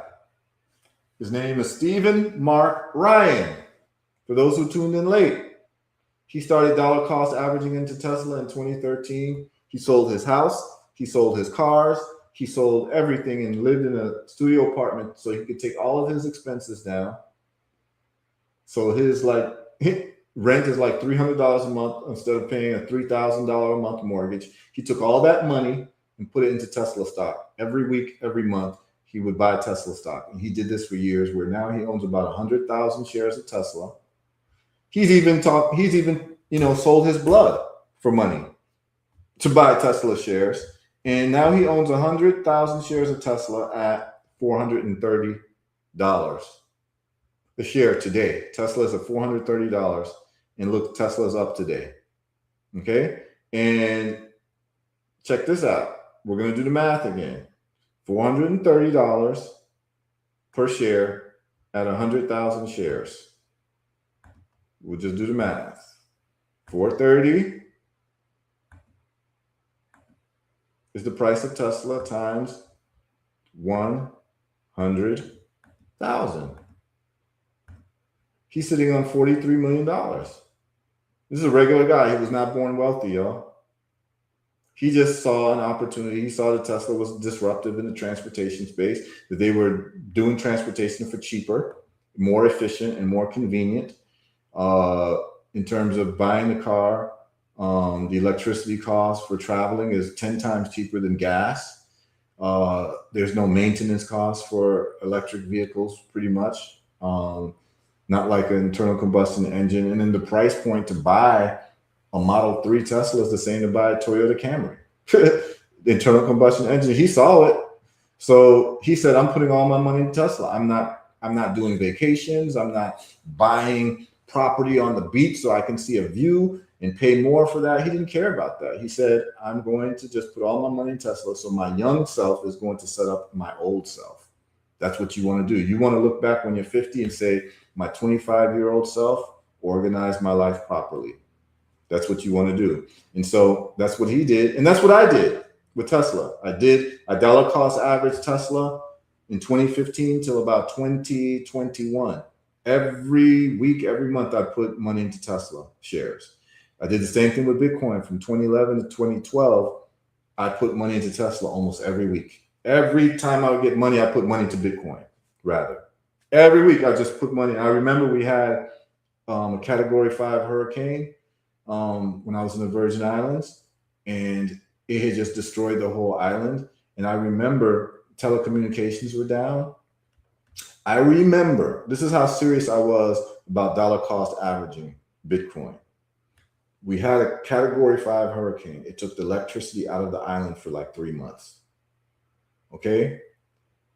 Phone towers were down, but there was one phone tower that was still operating, and I had to go to a side of a mountain to be able to get internet. So I had to walk up and point my phone at the tower that was many miles away and just get the signal. And from that signal, I would go online and purchase Bitcoin. After a Category 5 hurricane and no one had electricity on the island, I was able to get telecommunications through internet data on my phone, like in a very sparse place. Like you couldn't get it anywhere on the island. Only certain spots you were able to get. So you would actually see people parked in certain spots getting internet so that they could communicate with people. While I was parked having a spot, it was close to my house, and I was there, and I'd be sitting there on the mountain, literally on my phone, buying Bitcoin. I'll never forget that. And that was in 2017 I was doing this. So from 2012 to 2017, I was dollar cost averaging Bitcoin. I made a windfall with it. And this is what you all do. Whatever you see as a disruptive technology, you choose the leaders in that technology and you dollar cost average, and you do it for at least 5 years, and you'll be good. There'll be ups and downs, but if you have conviction, you buy when the price is low. Like people who have conviction for Bitcoin love it when the price dropped. They just bought more Bitcoin. People who have conviction for Amazon, they loved it when the price dropped. Google, they love it when the price drops. Tesla, they love it when the price drops. So what I'm telling you all is that these AI companies that are the leaders, I love it when the price drops. I want to just purchase more because it's about the accumulation of shares over time. This is your nest egg. This is your retirement fund. This is your life insurance policy. This is your inheritance that you pass on to your children. But the thing is, most people aren't going to be disciplined. And what you find out in life is that success, wealth, and all of that is select for the disciplined people. It's the same thing with your health. Same thing with like people who are fit. You don't just wake up overnight and you just fit. It's discipline. You don't wake up overnight and you just have wealth, because the people who wake up overnight and have wealth, they lose the money. Those are the people who win the lottery tickets. 90% of lottery ticket winners go bankrupt within 2-3 years. So they don't know what to do with the money because they didn't deal with the discipline. But once you have the discipline to dollar cost average, you'll have the discipline for money. And then spending is no longer the same. Shopping sprees mean nothing to you. You actually a shopping spree to go buy things at the mall or to buy worth, like, you know, like people get this like adrenaline rush from like shopping. Oh, I'm going to buy some name brand clothes, or I'm going to buy this, or I'm going to buy that.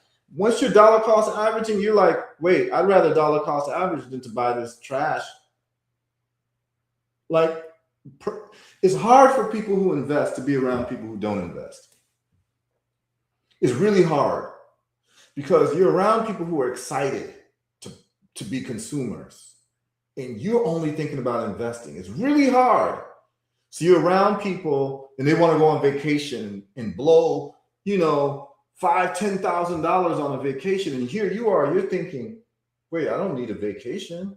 Think about this guy, Stephen Mark Ryan. He's living in a studio apartment. He's like, I don't need a penthouse apartment on the beach to get a view, and they're charging me $5,000 a month. I'd rather take the $5,000 a month and put it into Tesla or into this company stock that I know is going to grow. I don't need a beach view. I've seen the beach before. I don't need to pay $5,000 for it. I'm going to take $5,000 a month instead and put it into Tesla stock. I'm going to put it into AI stock. And I'm going to watch this grow, and I'm going to see that I'm sitting on $60 million within 10 years. Whereas the person next to you says, come on, let's rent the penthouse apartment so we can have.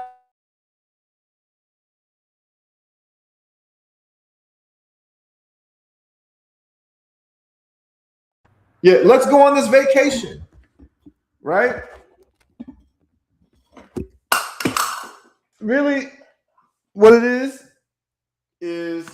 if you really want to know, I think someone wrote discipline consumerism. This is what it is. It's discipline over dopamine. All these things that you all are excited about is because you get a dopamine rush when you buy something new. I bought a new car. I bought a new house. I bought a new apartment. I bought a new, wardrobe. I bought this. I bought some jewelry. I bought this and that. It's because you're addicted to the dopamine rush of buying something. Change your dopamine addiction. My dopamine addiction is actually investing. So everything I'm excited about buying, I know that I'm making multiples from it. I have no excitement to buy liabilities. A vacation is a liability. If you want to do a vacation, just decide to live in a place where people vacation at. What is it? You want to go to the beach? Decide, if you have this type of income and you have the ability to live wherever you want to live, a beach is a beach at the end of the day. Like, I've been to all beaches in the world. Like, I'm not going to I live in Florida right now when I'm in the United States. Like, I can drive to the beach, or I could get a view of the beach. You know what I mean? And get an apartment on the beach or a penthouse on the beach. And I wake up every morning, I'm looking at the beach, but they're taxing me for that view. So guess what? If I need to go to the beach, I'll drive my ass to the beach.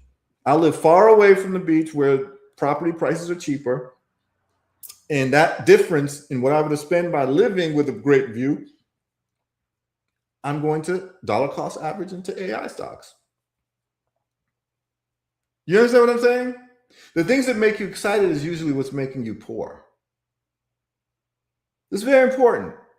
If you start getting excited around investment, so I'll give you all a story, right? And then you try to find your joy in the things that you love being investments as well. This is very important. So for instance, I love mangoes. And ever since I was a kid, I wanted to have a mango orchard.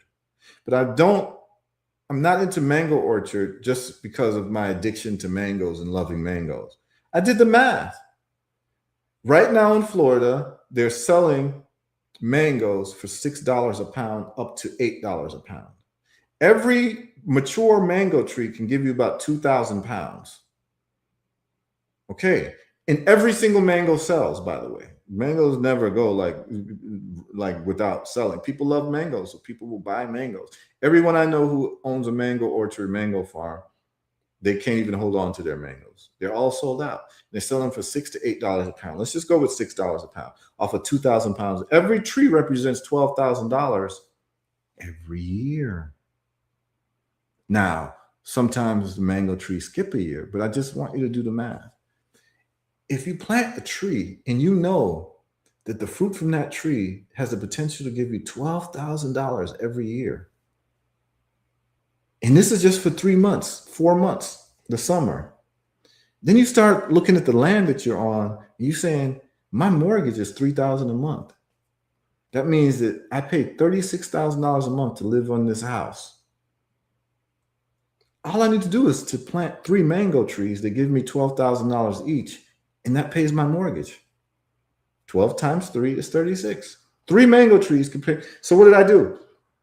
I planted 120 trees because each tree represents $12,000 in income to me every year. Do you understand? So where I live now becomes a toll booth. Where I live now becomes a money printing machine. So when I'm buying mango trees, people say, oh, Haru, you're addicted to mango trees and this and that. People may laugh and think it's a joke or not take it seriously. And they think it's just about the taste of mangoes, but they don't understand that every time I'm buying a mango tree, I'm seeing $12,000 every year. Every year is what. That's why I'm thinking about having mango trees, and I can't buy enough mango trees, and I can't plant enough mango trees because every mango tree represents 12,000 years. So let's look at what the full possibility is. If you, and this is on an acre, 1.3 acres. I live on 1.3 acres, and I have 120 mango trees. Let's do the math.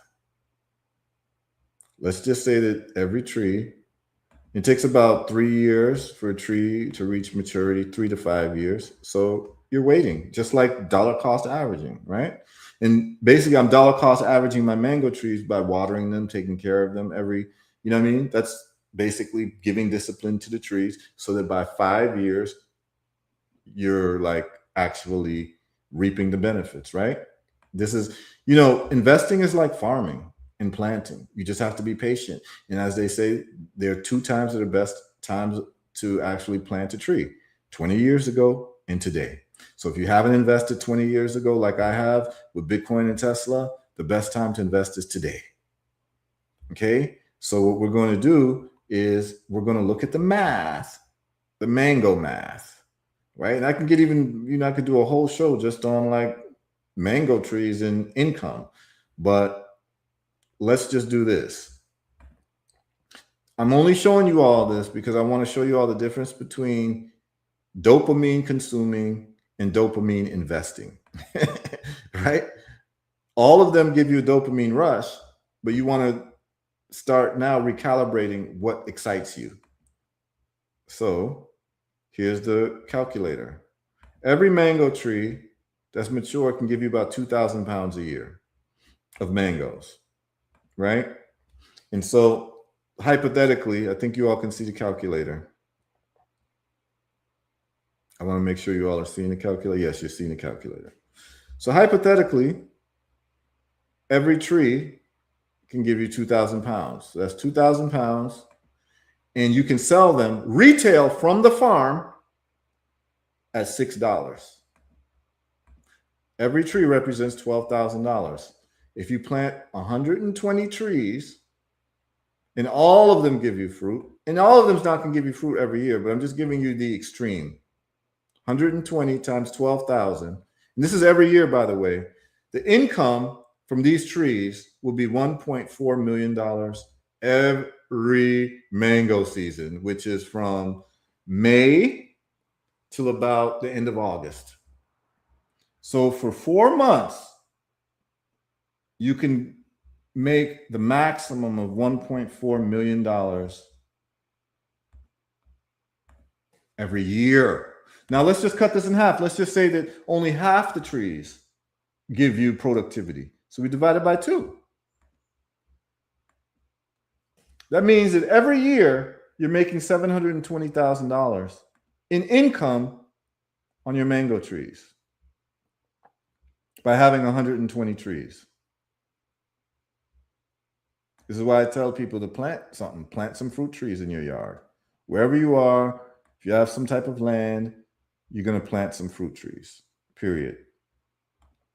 Okay? Red pill. I'd like to hear what you think about that. I don't think, I know that it's genius, you know. You just got my wheels turning over here, just in terms of how plain you're able to make this, you know what I mean? The way that you see things is definitely very empowering, you know. That whole mango tree thing is a lick. You know what I'm talking about? Yeah, and the other side too, so I get real estate incentives. Incentives, right. Yeah, because my property is zoned now as an agricultural exemption because I have a mango orchard. See, my neighbors don't. My neighbors, they have lawns and backyards. So where I live, everyone has at least an acre of land. My neighbors are not growing anything. So they're paying 100% property taxes. When you have a agricultural exemption, your property taxes are lowered by like 90%.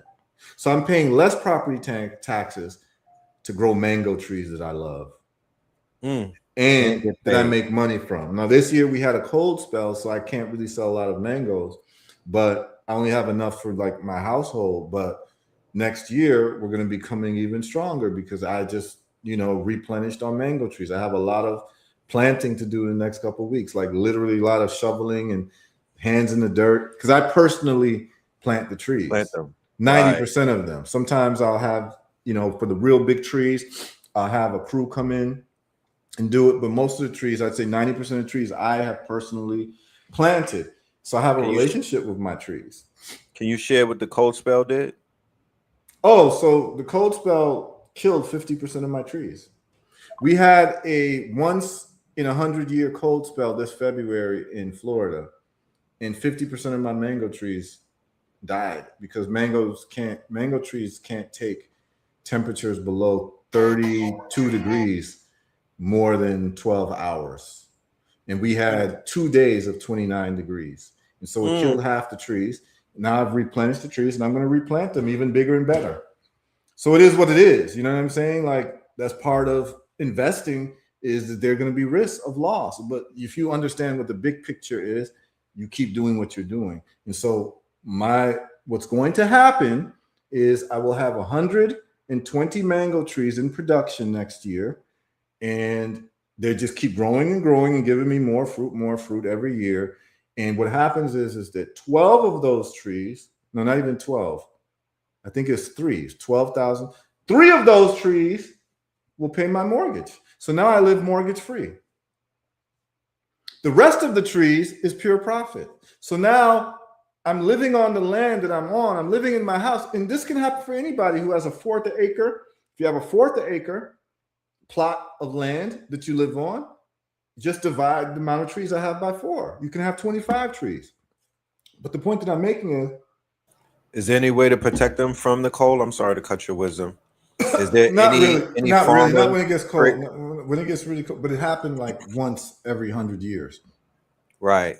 So if I was thinking, yeah, go ahead. I'm sorry. I was thinking maybe there would be a way to heat the soil, or somewhat, if there's any type of technology that could maintain some type of heat under those conditions. Here's the thing. The trees are all spread out over an acre, so you'd have to heat the whole acre. So it's very hard to do that. So let me know. Listen, you think I got it bad? Remember, I got 120 trees. About 50 of them died. Person down the street from me owns 7 acres of mango trees. They lost 800 trees. Yikes. I just talked to them this Saturday. I went over by them this Saturday. I went by, a bigger mango farm than mine. They're recovering. They're recovering. They're replanting right now. Listen, this is the thing. Is like when people have conviction and they know what this game is, there's nobody who's been successful without losses. So you're going to take losses. But the way the way that someone is used to success is how they handle setbacks. Setbacks don't bother them because they know that that's part of the game. You charge it to the game. And you could take the loss of the trees as a tax write-off. That's the other part of it too, because it's a business expense. So all the new trees I'm buying are tax write-offs because I'm incorporated as a business. So Herbal Results not only deals with the olive leaf extract, whatever, we also deal with the mango orchard because it's Herbal Results. It's called the Herbal Results Exotic Fruit Orchard, right? So we have bananas here, we have plantain here, we have pineapple, you know what I mean? We have peach. We have different types of trees, but the main trees are mango trees because mango trees don't require much maintenance at all. So the point that I'm making is once you have an investor mindset, it's very hard to be around people who don't have an investor mindset, because what happens is their idea of fun and your idea of fun is completely different. Their idea of fun is spending money that never grows. Your idea of fun is only spending money when it has an opportunity to grow. I've had this mindset for a long time now. So it's very hard for me being around people who don't have that mindset, because their idea of fun and my idea of fun are completely different things. They're looking at spending money. I'm looking at investing money. So even though I have a thing for mango trees, it is not some hobby where I'm not getting a return on an ROI. So what I'm saying is that every single time I spend money, I'm looking at ROI. And if I have to spend money and it doesn't give me an ROI, it hurts me deep to my soul. And it's just a loss that I just have to take. You know what I'm saying? Like, I'm like the Steve Mark Ryan guy. I have no problem living in a studio apartment for the next 20 years so I can lower my living expenses to use all my capital to invest. That's just the type of person and that's why I have the results that I have. But if you're into spending and buying things that don't give you return on investment, your bank account is going to look like how it looks. And this is why these athletes who make $100 million salary, they go broke. Right. Because their idea, their dopamine rush for money is spending on liabilities. Whereas if they were spending on investments, that $100 million could easily become $5 billion. Easily. There should be 500 athletes, and I'm talking about melanated athletes, entertainers, and actresses and actors who should be crossing the $50 billion line based off of the trust that they put in their financial advisors over the course of 30 years. They were all robbed. They were all done bad. Yeah, because none of them tuned into our show. None of them tapped in with the right financial advisors. Look at Floyd Mayweather. Floyd Mayweather is not a standalone. Floyd Mayweather, actually, there's more Floyd Mayweathers out there than there are Herus. The majority of these famous people's financial advisors are from Tel Aviv, ladies and gentlemen, and all they do is fleece them. These people don't know how to use, they don't know how to, they don't know the science of money. And these people do. And all they do is, when you sign these contracts, they actually, one part of the contract is the financial advisor that's from over there. Okay. Mm-hmm. They make sure that they manage your money and run it into the ground. So the majority of investments are in drone companies, like what they have Steph Curry in them. What's the dude? Legal Shooter, KD and everything. They're investing in military, they're investing in bombs, they're investing in killing machines for Is It Real? They're investing in all of these things that are very harmful, but they didn't do the cost average on Bitcoin. They didn't buy in Facebook when it went to IPO. No, none of them are bragging because, they're very braggadocious. Nobody is showing you 1 million shares on a money phone. You know what I mean? So a lot of them, like you said, they have been tricked to basically tap into everything that is negative, everything that's basically depreciates in value the minute they touch it. But they've never been told how to have the Midas touch. They're not taught that. They're not shown that.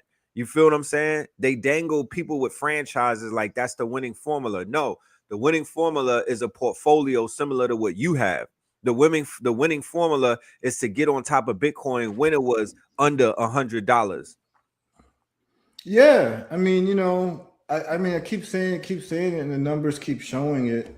And I'm just like, the reason why I can tell you all this is because I have the numbers to back up what I'm saying. Like, and then the people who follow, again, like those of you all who are like really, really about this life and really looking to do this thing on a serious level, there's dollar cost averaging, which is just buying good stocks over time. And then those who really want to make exponential money, like I'm talking about, like if you'd have made $1,000 in a month on a stock, if you did an option, that 1,000 would be more like 10,000 because stock options give you more money. So this is for the people who's like really serious. There's a lot of fun happening at herutrades.com, and I'm going to share the screen with you all. This is for the people who have more of a risk tolerance, who are looking to make more money, who've already, know how to get stock options, whatever. And there's people following me. And so this is the screen here, herutrades.com.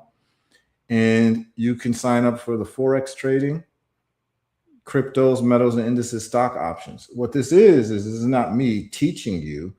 It's me just giving you the trades. So I make the trades.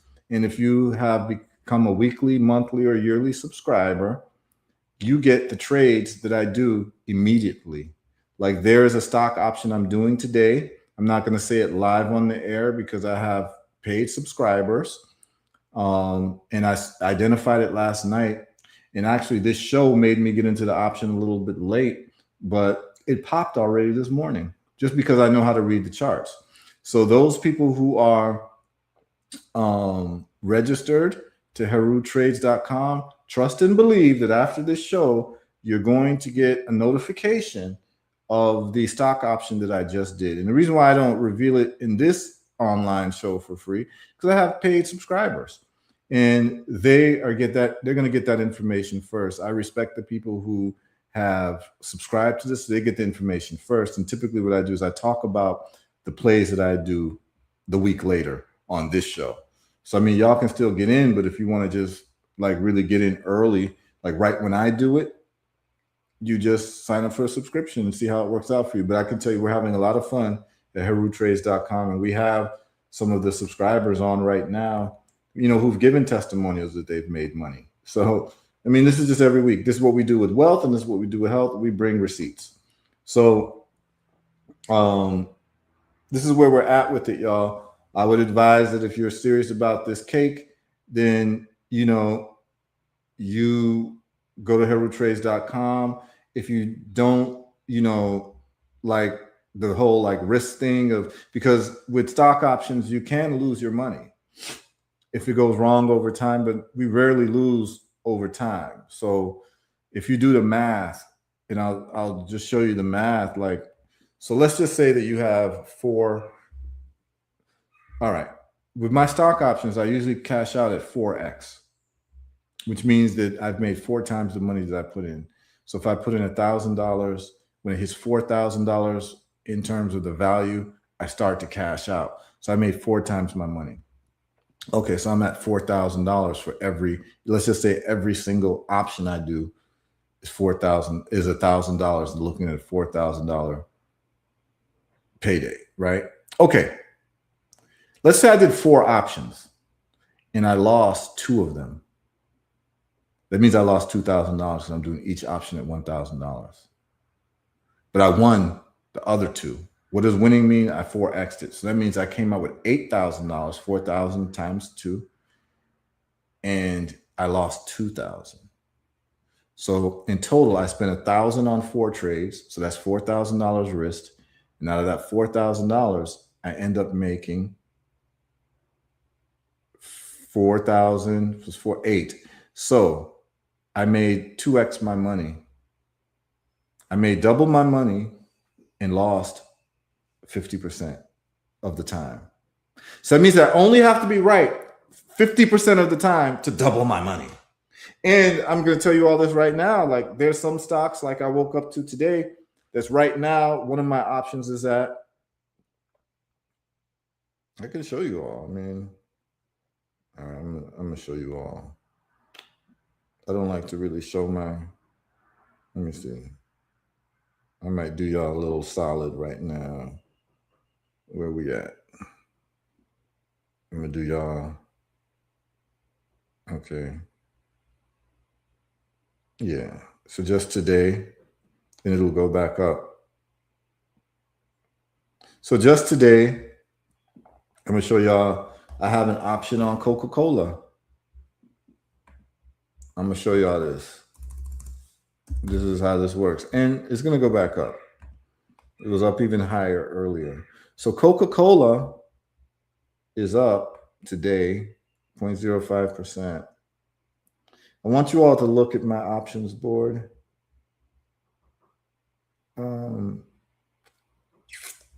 So today's return on this option, and it was even higher, but I got an 85% return today, just in one day. So this is what it looks like. I'm just going to share this with y'all, just for y'all to look at what these options look. Do I drink Coca-Cola? No, I do not. But will I make money from them? Of course I will. So let's go to, I'm just going to show you all my Coca-Cola option. And again, those who subscribe to me, they get this information once I do it. So red pill, can you see this? Yep, I can see it. Okay, let me make it a little bit bigger so people can see. Let's make the view bigger. Let's zoom it more. Okay, so this is Coca-Cola today. Do you see, this is my option. Do you see that it's up 85% today?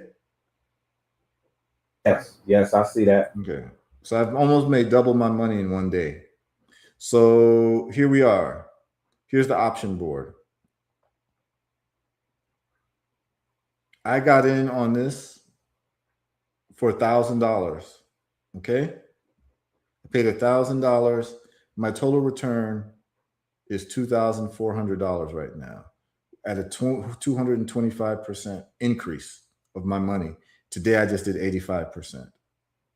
So in my sleep and while I'm talking to you all, I'm making this. And I cash out. I start to cash out when it hits 300% because that's my 4x. And then I keep it moving. So this 1,000 becomes 4. So it's not there right now. It was that earlier, by the way. By the way, earlier this morning, because I'm on this show, I missed it. But at this morning, it was here at 10:25. This was at $1.11. Now it's down to 26 again. But it'll go back up. At $1.11 gave me a lot of money, y'all. It was at 692% today, but now it's down to 85. It's because of the volatility of the market. But once I get off this show, I'll be able to analyze this more, readily, and then I can cash out when it starts to go back up here again. And that's it. And that's what I do. And I just tell all of my subscribers, when this hits $300, 300% of whatever you invested, that's 4 times your money, and then just cash out. We move to the next thing. And it's that simple. And so, we had a brother call in just the other day. I think the brother's name was Isaiah. He did well with Intel. I'd cashed out at 6x. He was still in at 13x. 13x means that whatever he put in 1,000, he's at $13,000. And this is within a few months. So options make you wealthier quicker if you know what you're doing. But the risk is that investment can go to zero. So it's just about what you can tolerate to lose, with the flip end making a lot of money. So that's the thing. Whereas buying stocks, these stocks they don't go to zero. You might lose 50% on the stock, but it doesn't, it's very rare. You're not going to have a big name stock that is within the burgeoning disruptive technology, which is AI right now, is going to go to zero. You could have, just like the .com, you're not going to have Google go to zero. You're not going to have Amazon go to zero. You're not going to have any of these things go to zero because they're the leaders in a game-changing technology. So once you understand that, you understand what you're doing. Now, the other alternative is just put your money into Bank of America, get 0.01%, which is $1 off of $10,000 every year. That's the options you have, y'all. Or you let someone trade your 401k for you, which is what they're doing, and give you 8% a year, and then tell you when you want to take your money out, they want to penalize you 30%. It's a scam. It's a scam. So I'm just teaching y'all to be your own 401k, to be your own hedge fund, to be your own ETF by identifying these stocks, 4 or 5 of them, and this dollar cost average into it. Okay, so this is what it is, man. This show today, I've given you the tools. If you didn't have to watch any other show today, I just gave you all the tools and the jewels, how you're going to move forward. And in 5 years from now, if you just do $300 a month into any of these AI stocks, we can talk in 5 years. But I can tell you that if you just do what I'm saying, $300 a month, pick the stocks you want. They should be the leaders in AI. That's $3,600 a year. Do it for 5 years.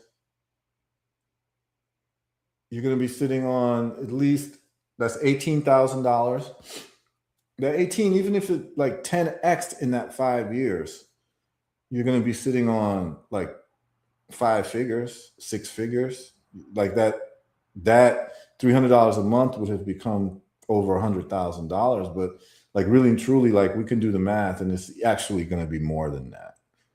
And if you go longer and it's really explosive, it looks more like $1 million. And so this is free money, and it's tax free, by the way, because if you don't sell it, you never get taxed on it.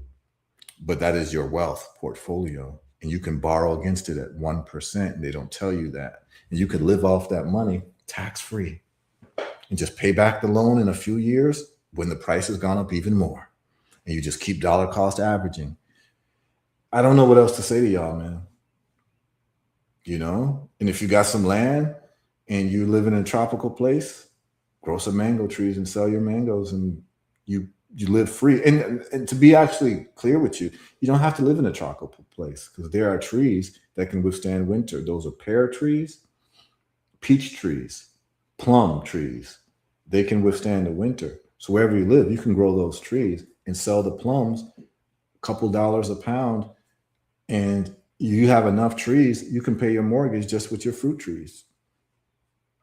So now your income can go into something else, which is dollar cost averaging into these stocks. So I advise everyone to look at this carefully.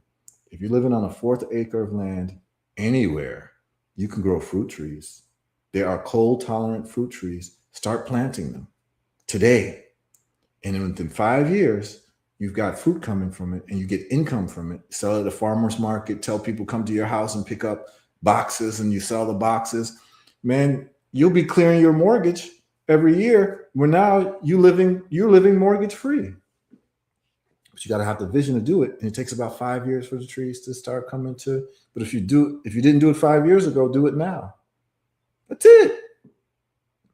That's how you can live rent free, mortgage free.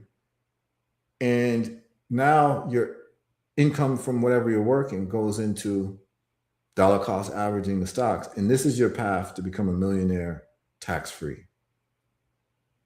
And if you're growing in many places, your real estate taxes are going to go down dramatically, because you can qualify as agricultural exemption. I remember when I took the bar exam, right? I'm going to close with this. I remember when I was studying for the bar exam in Florida, right? This was in 1998. When we were studying, I remember so in Florida, in southern Miami, there's a place called Homestead. It's before you go to the Florida Keys.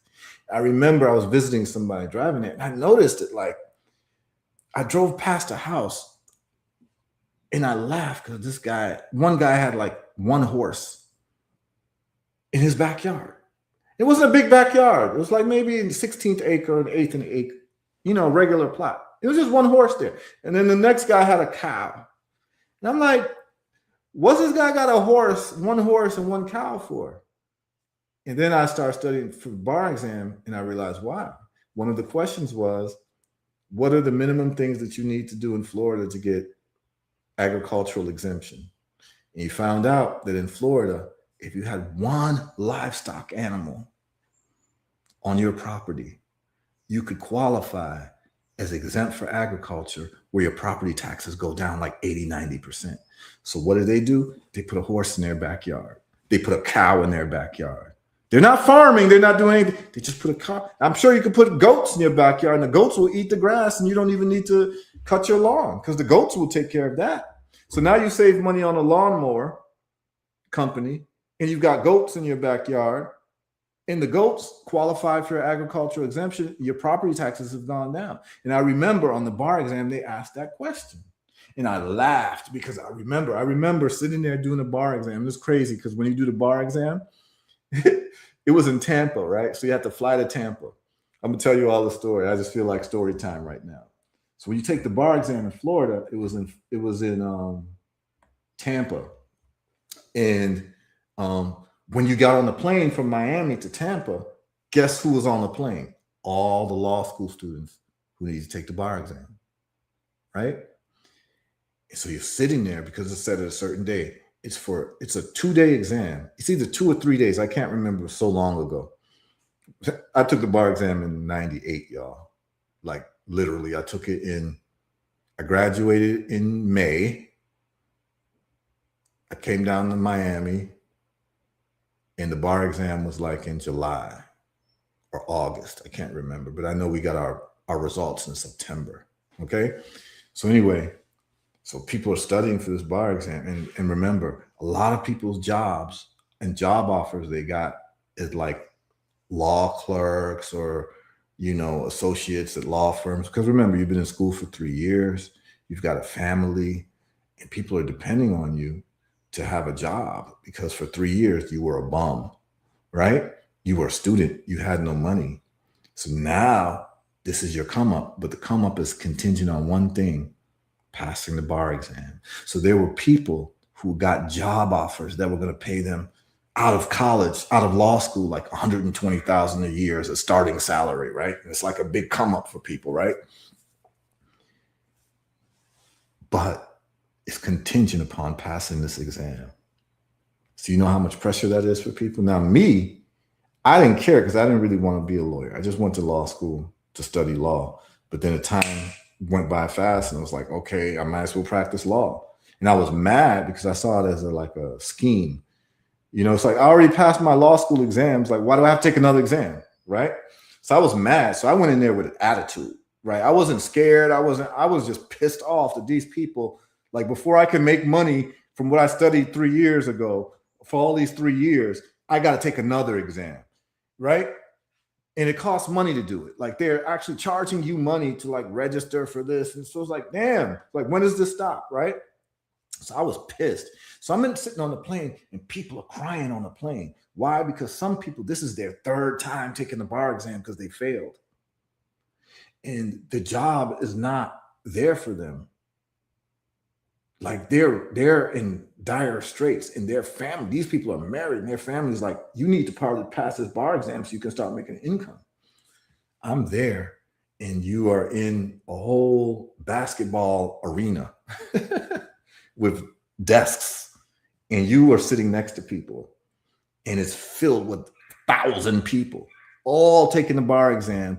All life is basically hanging at the balance of passing this exam. And I'll never forget, I'm sitting there, and I'm there with an attitude. I'm not scared because I'm like, I didn't really want to be a lawyer anyway, but I got to make money somehow, and this is the training that I have, so I might as well. The guy sitting next to me starts vomiting during the bar exam, like literally vomiting because he can't take the pressure. And I'm sitting there writing the exam, and lo and behold, there's the property section. So there's different topics, like there's constitutional law, there's like contracts, there's tort law, and then there's property law. And property law tends to be the hardest thing for people to pass, that part, or do well on. So there's the property section. Lo and behold, the question that they ask, because you got to write. So there's multiple choice, and then there's writing, right? The property law question that they asked me that I had to write was about agricultural exemption and what you could do in the state of Florida for agricultural exemption. And remember, a couple of weeks before, I had just been in Homestead and saw people with the one horse in their backyard, right? And I figured out why they did it. And so I wrote all about that. None, you know, needless to say, I passed the bar exam like with flying colors, right? But the point that I'm making is that there are laws that exist that you all just aren't aware of how people are saving money and capitalizing. And wealthy people, they hire lawyers so that they don't have to pay taxes, and that they can, you know, multiply the amount of money that they have. And why are rich people always trying to avoid taxes? Do you think that they're trying to avoid taxes because they just want to not pay taxes? No, they want to avoid taxes because every dollar that they make, they want it to be flipped. And you can't flip your money with taxes. So for them, this is throwing away money. I want to keep my money, so whatever income I get, I'm putting it into something that's a growth vehicle.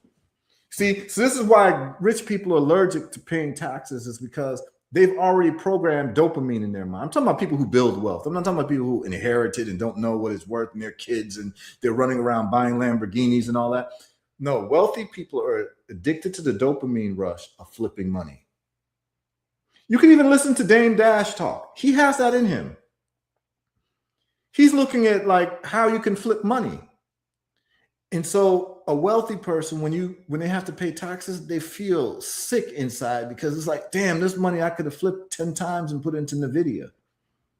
I could have put that money, I got to write this $100,000 check to the government, man. I could have put that into a stock and made $1 million off of it. So this is why wealthy people behave how they behave. And I just believe that everyone, so when they're looking at living, in a house, they're looking to see how they can minimize everything in terms of liabilities. So they're going to put a horse on their property so that they don't have to pay, big property taxes. And in Florida, you could do, so if you live in Florida right now and you have a house, you can get a goat and put it on your property. You can grow trees, fruit trees, and then contact the agriculture department to get an ag exemption, and your property taxes will go down by like 90%. So I'm just giving y'all game. This is what I've done. I know the property tax appraiser. This is actually a sister. We're cool. She comes by the place. I show her the mango trees. She asked me about mango. I give her a nice little lecture on mangoes and everything. We good. She said, okay, yeah, you're exempt. You know what I'm saying? This is how you do it. In every country you live in, every country you go to, I spend time in the Caribbean. I spend time in Africa. I'm looking to find out what are the rules in the place that I live, how I can minimize my liabilities and maximize my investments. That's the way my mind is programmed, and I can't think any other way because it has served me beautifully to the point where I control my own time and I don't work for anybody. I sleep when I want, I wake up when I want. And this is the life I want for everyone, but it takes a certain amount of discipline. In other words, if you want to have a fit body, it's going to take discipline. If you want to have a fit bank account, it's going to take discipline. It's not going to happen without discipline. And you need to just understand that if you follow these things, you're going to get results. If you follow doing these push-ups every day or these arm curls or sit-ups, whatever, eventually your muscles are going to start showing. If you follow dollar cost averaging with these companies that are cutting edge and are the game changers, you're going to become wealthy. That's just what it is. 10,000 hours? That's the 10,000 hour theory stuff. You coined the phrase of the decade, though. What's that? Come on, man. You just said it earlier. Dropped it. Discipline over dopamine. That's it right there. That's a tattoo. Yeah. Discipline over dopamine. Yeah, that resonates. That needs to be that needs to be pushed very heavy. You know what I mean? Mm-hmm. But let me tell you where it really gets crazy, Red Pill. This is the super successful people. They've found a way to attach their dopamine to their discipline.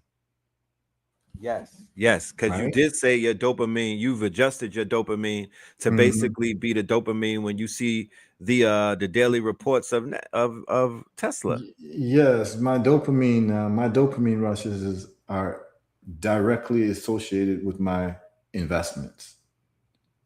Okay, so most people's dopamine rushes when it comes to money is directly related to their spending of liabilities. That's why these athletes go broke. That's why these entertainers go broke.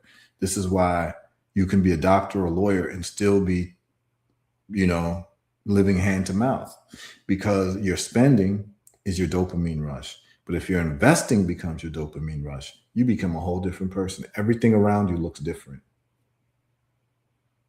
Everything around you looks like an opportunity to multiply your money. So whenever you're spending your money, you're always looking for what's my return on investment here. And when you're wasting money and there's no return on investment, it actually kind of irritates you. Like, because you're around people whose dopamine is attached to spending on liabilities. And so you can't really move with them right because you're not as happy as they are. Like, they're happy, like, oh, I'm spending, I'm buying this new thing, and like, it's so great, and I feel great, and they're all excited, and you're looking at it, and you're like, how can I make money from this? Like, you're not excited by it. And then sometimes you become like a killjoy for these people because they're trying to understand why you're not excited and they are. It's like, we have two different ideas of fun. You understand? So this is why wealthy people tend to be with wealthy people, because a wealthy mindset is completely different than a poverty mindset that's based on consumerism. Adjust your dopamine. Adjust what makes. That's why, like, people who are addicted to working out, they get a dopamine rush when they work out, and that's why their body looks good, because they've attached the high with working out. Other people have attached the high with overeating, so that's why those people's body look the way it looks, because their dopamine rush is for eating, whereas this person's dopamine rush is for working out or staying in shape, or eating one meal a day. That's what excites them. The other person, their dopamine rush is eating 5 times a day. And then the results are the results. You look the way you look, you feel the way you feel, you have the sicknesses that you have. Same thing for wealth. So if your dopamine rush is attached to spending on liabilities, your bank account is going to look what it looks like. And if your dopamine rush is to what is based on investing, is going to look like that. But those two worlds never can meet. They never meet. You're going to have to transform to one or the other. You're either going to transform to being an investor mindset, to like be with the general people who like to spend money, frivolously, and try to be happy with those people, or those people are going to have to try to be happy with you.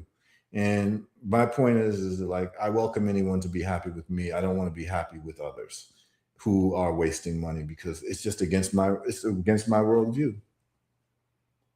So you'll never see me taking a vacation just to take a vacation. Never. Whenever I travel, best believe Heru's doing business. Anywhere I go, you see me in Hawaii, I'm not on vacation, y'all. I've seen enough beaches. I don't need more beaches in my life. I live next to a beach. I lived in the Virgin Islands for a decade. The best beaches in the world. I don't need to travel 2,000 miles to go to another beach and spend $2,000. If I'm going to Hawaii, best believe I'm doing a business deal.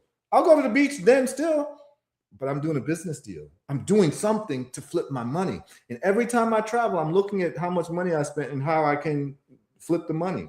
This is an investor mindset. Everyone should have it. It changes your life. Man, Okay. I thought I was the only one that thought like this. And based off of the women that you decide that you want to spend time with, that could be a detriment or it could be a plus. You definitely want to be with a like-minded individual who thinks similar to an investor. Trust me. Not only a woman, just even your brethren.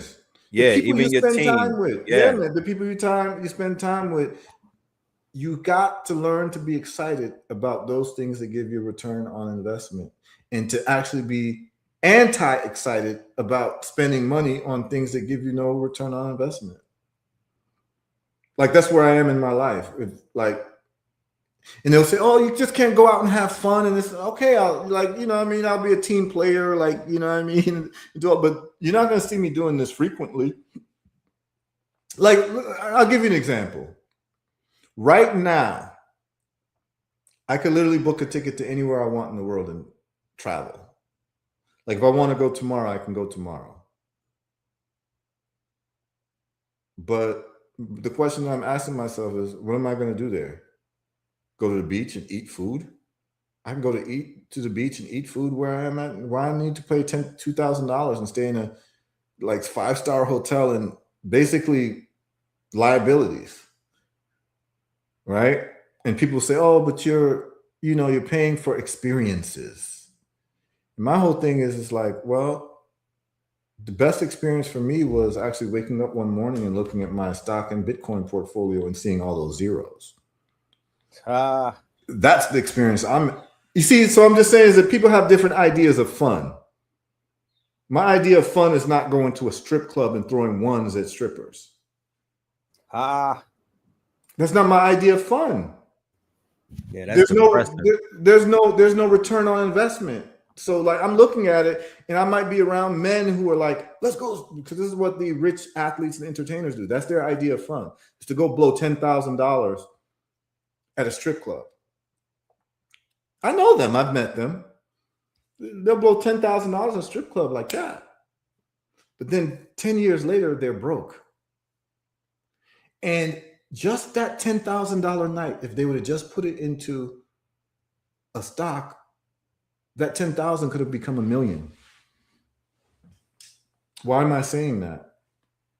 Well, let's look at SanDisk. In 1 year, SanDisk, which AI told us already about, it said is one of the best performers this month. So there is no excuse for not knowing because now we have AI. SanDisk is for the year at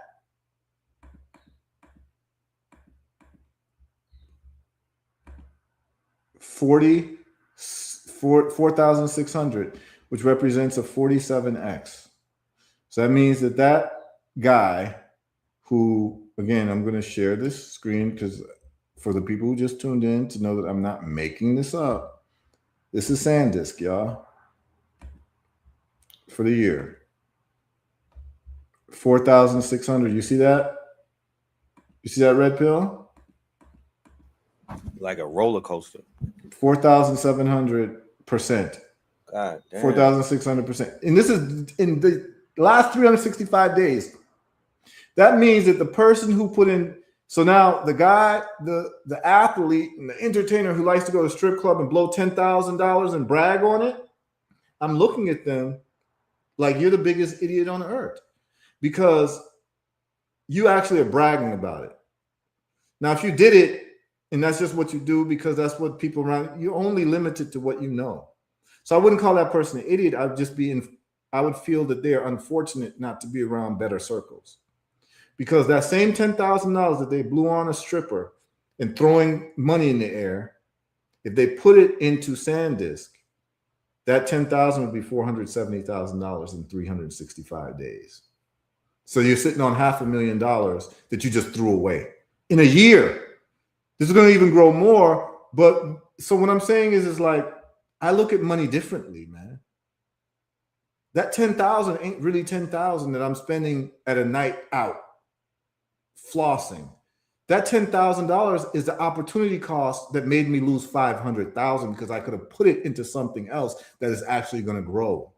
So when people call me and they ask me, like I have friends and family who ask me for loans, I have to explain to them, like, listen, if I loan you 1,000, that's 1,000 that I could have flipped and made 10,000. So I'm not really loaning you 1,000. I'm really loaning you 10,000, and I'm losing 10,000 because I loaned it to you instead of invested it. And it's hard for a lot of people to understand it.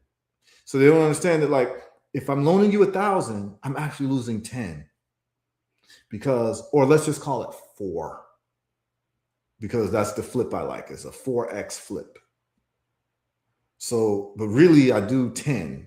I like to do 10, but let's just go with 4. So every time I loan you 1,000, I just lost $4,000. That's how I see it. So people don't understand how much it hurts me financially to loan money. So what I do is I tell you how to make money instead of having to borrow money from other people. So this is what This is what it is. The best thing I could do for you is not loan you money. The best thing I could do for you is to show you how to make money off of your own money. That's it. So I hope that this week was helpful for people in terms of wealth results. Last Monday we did health results. It was monumental. We had endometrial uterine cancer reversal. People can tune in to catch that on Red Pill's Patreon. That's still up on your Patreon? Red Pill? Yes, it is. Yep. It's up there on his Patreon. You all can catch in how Herbal Results, what we did to reverse the illnesses there.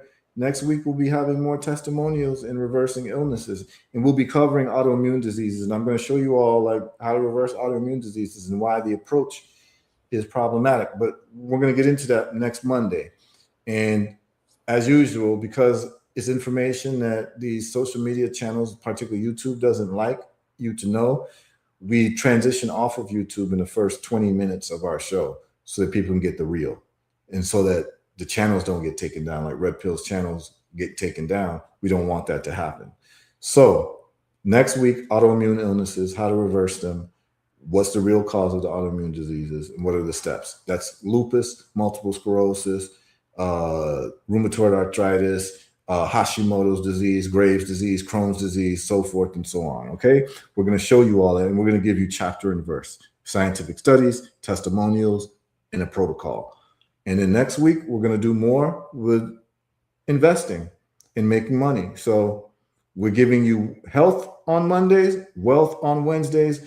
And honestly, Red Pill, I don't see anywhere else that's really dropping this type of information.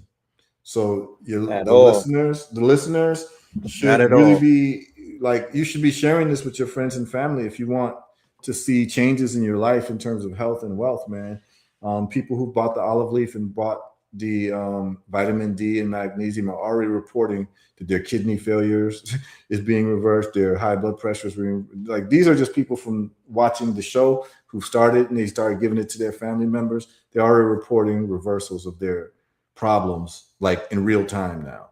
And so we've got people now reporting reversals in their financial outlook because they're making money by following everything that we're talking about here. So someone asked Jaziel, giving thanks, what came to mind? You showed SanDisk, thought, conceptual design, word, software, body. Yes. And this is Jaziel out of the Virgin Islands. Big up to your mother, Mama Benita. And this brother's an engineer. And this brother is a subscriber to Heru Trades, you know?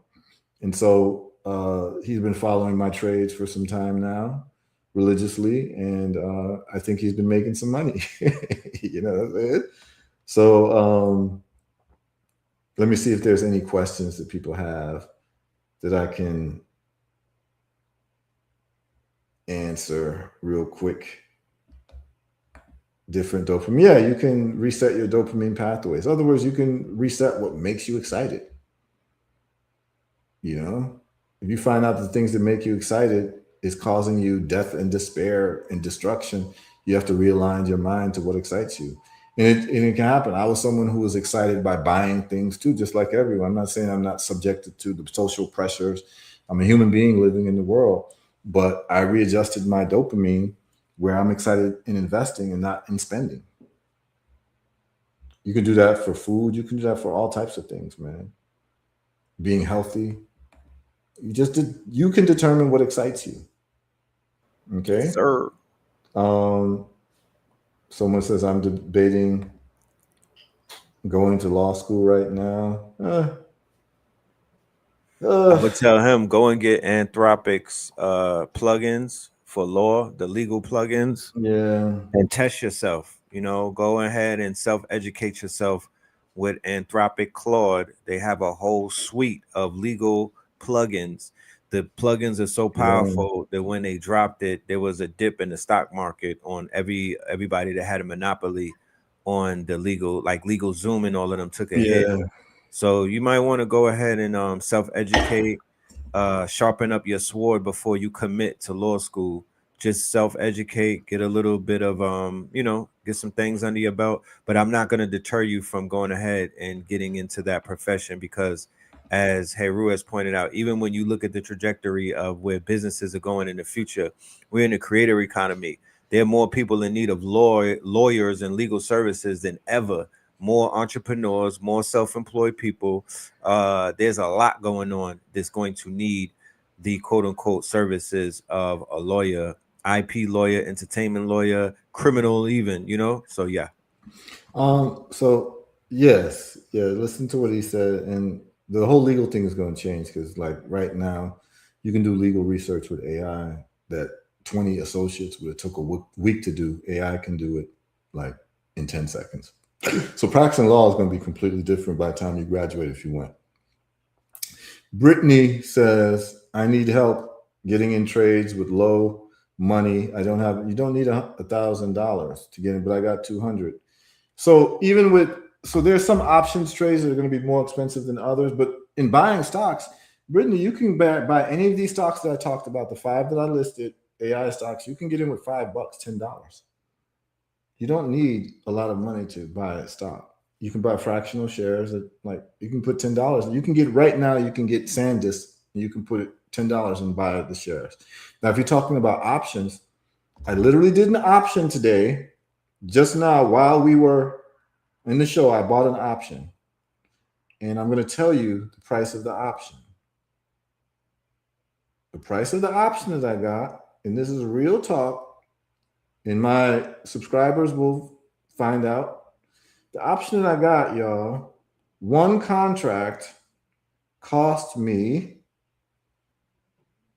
$100, $130. So I was able to get an option contract for $130, and then of course I multiplied it by how much I want to spend. So if I want to spend $1,300, I, would buy 10 contracts. But you could get one options contract of what I did today for $130. So you say you got $200, you could definitely get an options play right now. You know what I'm saying? Like, it is what it is. So don't let anyone ever mislead you to think that you need thousands of dollars to start investing. You can start investing with $10. Okay? There are no excuses for people. Before I knew about investing, I thought you needed a lot of money to invest too. Then I looked into it and saw that I could invest, like $50, $100, like Bitcoin. I was buying Bitcoin sometimes for like $20. Whenever I had it, I would just buy it. And this is when Bitcoin was like under $1. You know what I'm saying? So I'm getting 20 Bitcoin for like $1. And 20 Bitcoin today, just do 20 times 70,000. And you see what that is. So anyway, the point that I'm making, so 20 times 70,000, just for any of you all know, is 1.4 million, right? So imagine if you got 20 Bitcoin in 2012 for $1 each, that's 20 Bitcoin, right? Because it was $1 a Bitcoin. Now it's $70,000 for one Bitcoin. You'd have had $20, you'd had 20 Bitcoin, you held on to it. Now you're sitting on $1.4 million. This is how it works, y'all. This is how people make money slowly, because you identify what's the game changer and you start putting money into it over time. And before you know it, you're sitting on a fortune. Okay? So Brittany, don't let that stop you. Don't let anybody tell you, because I thought how you thought too. But the problem is that this information, as someone brought up, is not taught in our communities. Someone brought that up. Someone wrote something very profound. They said, I'm going to go up a little bit more into what someone said. Someone says, serious vibes. VI Massive in the building. Yes, I. Big up all VI Massive, man. Love VI Massive, man. Lived in VI for, and Brett Pill's mother's from VI, Big up Mama Pills from St. Croix. KT, the arts degree, St. Croix, you know what I'm saying? So it's like VI Massive, enough love every time, man. Every time. And we got, so someone wrote something about this stuff not being taught now. Yes. Stan, amazing how this info isn't readily accessible in our communities. Information deserts, complement of our own government. Yes, the educational system is trash. It's trash for a reason. Because here's the deal. Everything I've said to you all today could be understood by a 10-year-old. I explained it so easily and simply, which means that they could be teaching this to 10-year-olds and they won't, because they want you all to be wage slaves. They're not exposing you all to this information. And really and truly, like, the information that you all are getting just in this show, people paid a lot of money for this type of stuff. But y'all are getting it for free. And if you just employ what I'm talking about, like, you're going to see your life change. And you're going to see what you get excited about changes, because if you just stick with this for the next 5 years and don't waste your money on frivolous things and just hunker down with you and your family, you can build generational wealth. Okay? So someone says, my internet acting a fool. Which stock again? I don't know which stock you're talking about, Carlos. In reference to what? I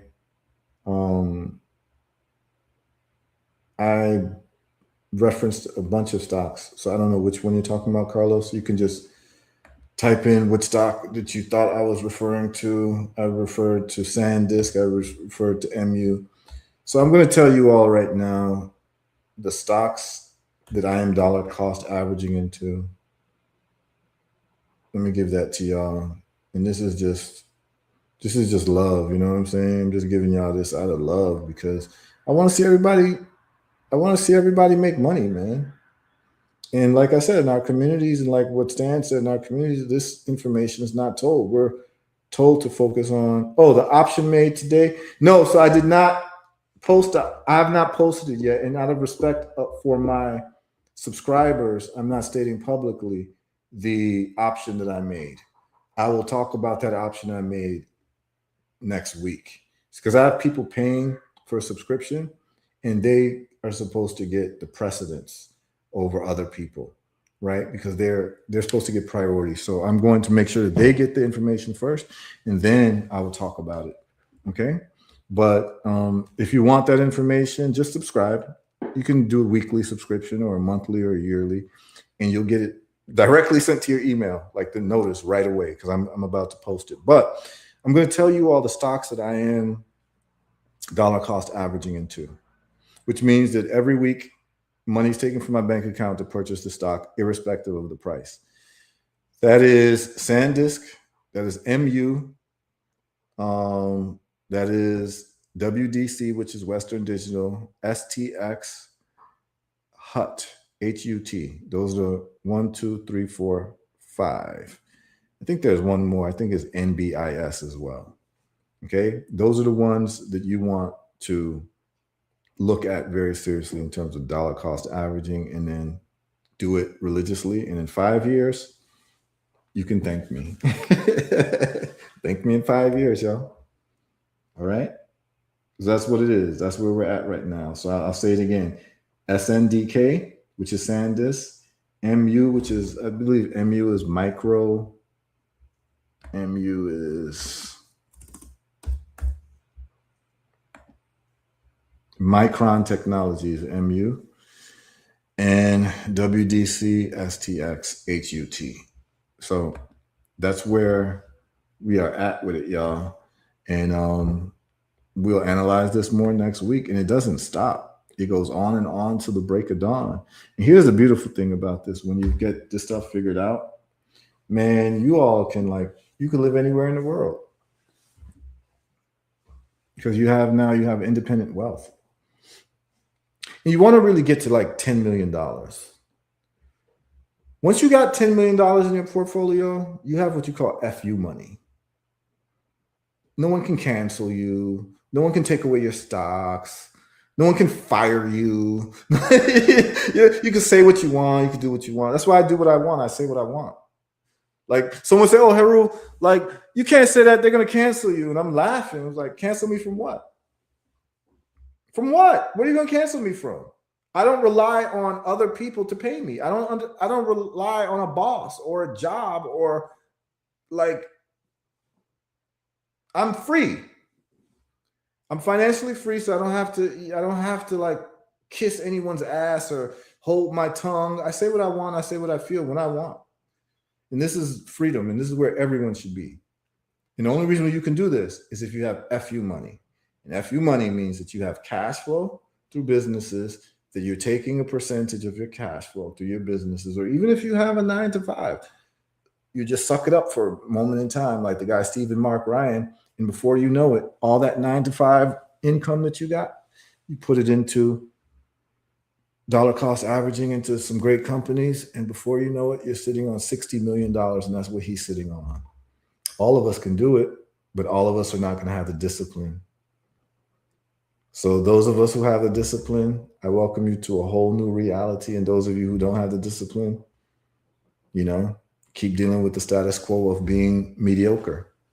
That's just what it is. You can have a mediocre life or you can have a great life. It's about how you design it. And you can start today. If you didn't start designing your life 5, 10, 20 years ago, the second best time is today. Start looking at your income and start looking at what 20% looks like and how you can dollar cost average into what's blowing up right now, which is AI stocks. That's it. Or if you don't want to do AI stocks, you can just say, hey, I'm just going to put my money into Amazon. I'm going to put it into NVIDIA and I'm just going to dollar cost average that. You can do that. But I like explosive growth. So that's what about the other option of coming in and dumping like a band, 1,000 on each one of those AI stocks that you mentioned? Is that you could do that? Are you advising that? Or are you not? I it depends on what you can afford. There's some people who dollar cost average $1,000 a week. Question, another one. If that bubble were to burst, right? Because they talk about that whole circle of money that's going around, that $1 trillion cycle that all of the AI companies are basically washing each other with. If the bubble were to burst in the next 6 months, do you feel that those stocks that you picked will be non-affected, or will they be affected? I hope that they're affected.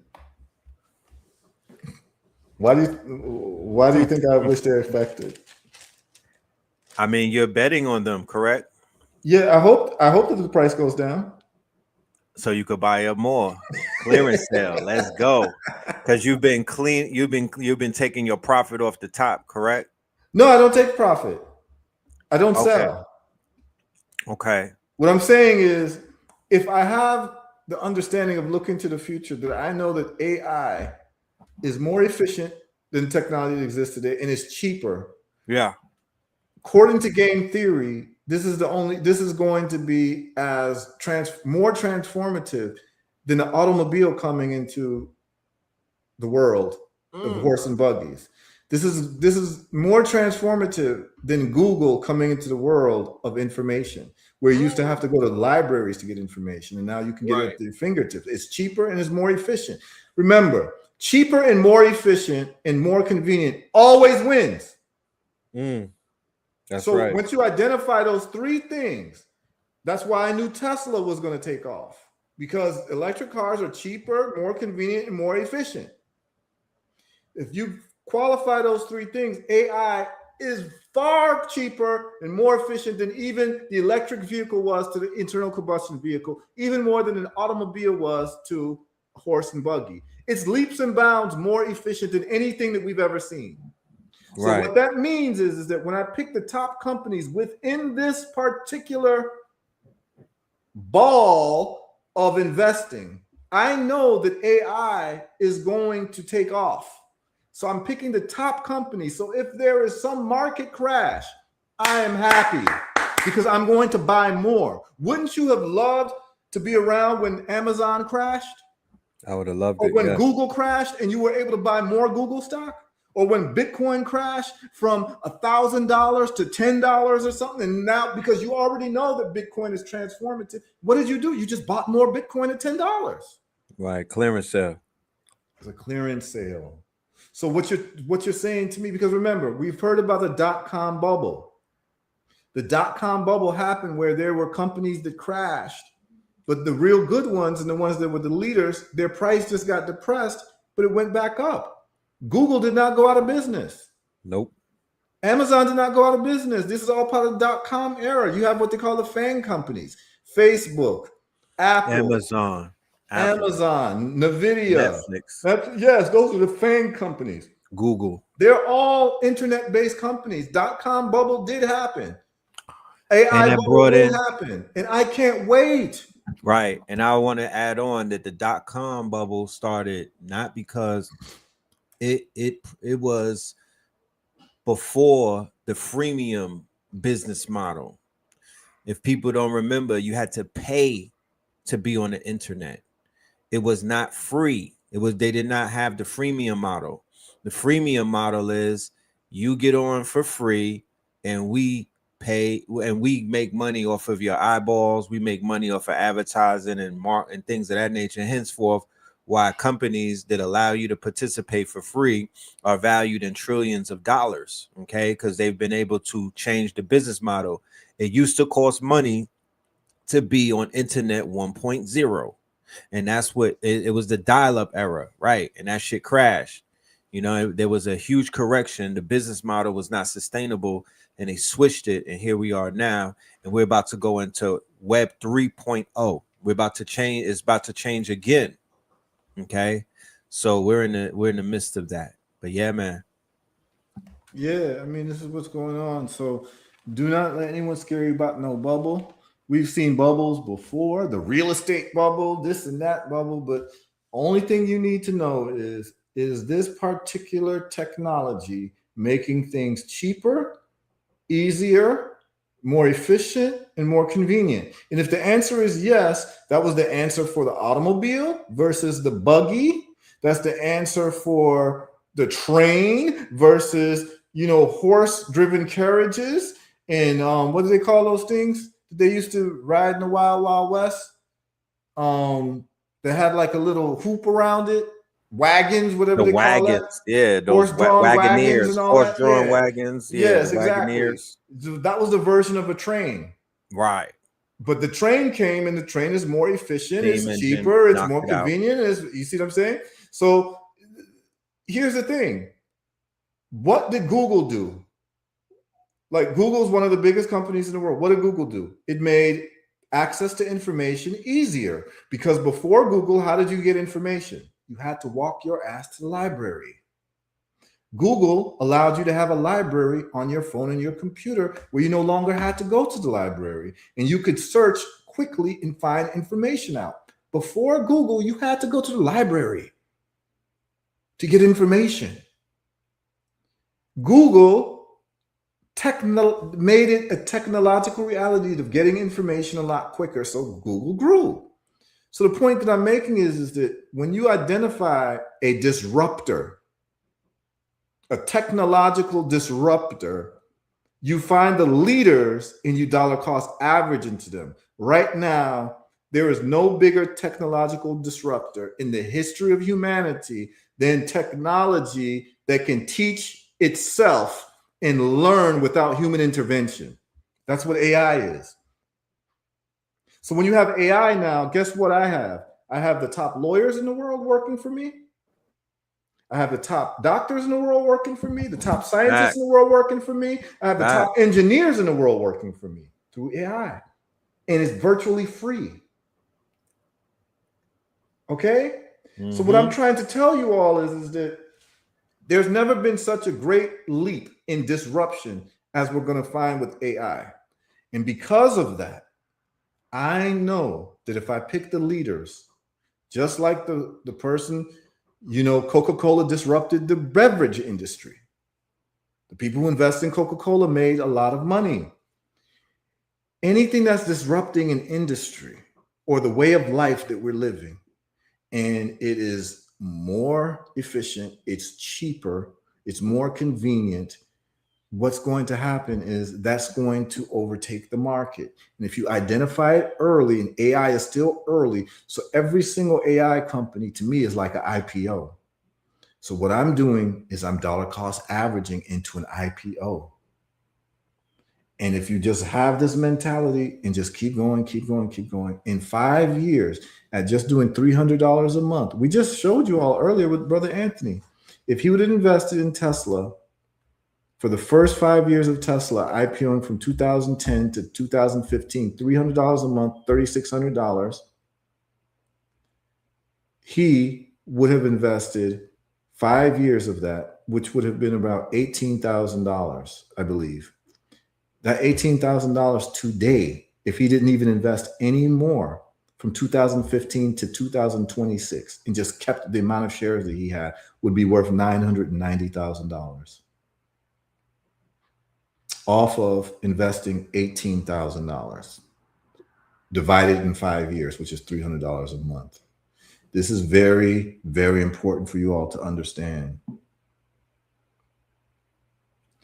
If you all can just get this video and play it back to your family, it's a long video. It's going to be, we've been on since 9, so it's 3-hour video.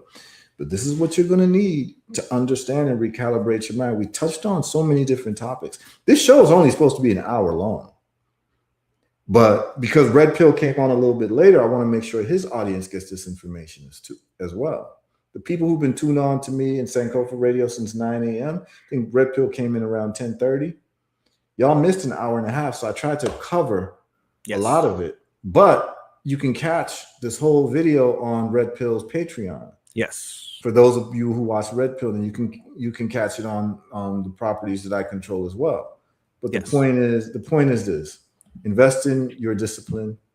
And then when you get this money, the key is not only just to invest in other people's companies, you're using them as a way to leapfrog yourself into a different financial status. Then you also take some of that wealth that you have and invest in your own companies, invest in your children's training, invest in them so that they'll be able to do these types of things.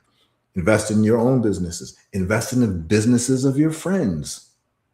So that now they've got cash flow situated because now you can invest in their business. You become part owners in their businesses. And so this is the way we build community wealth and generational wealth, by using the financial markets to our benefit.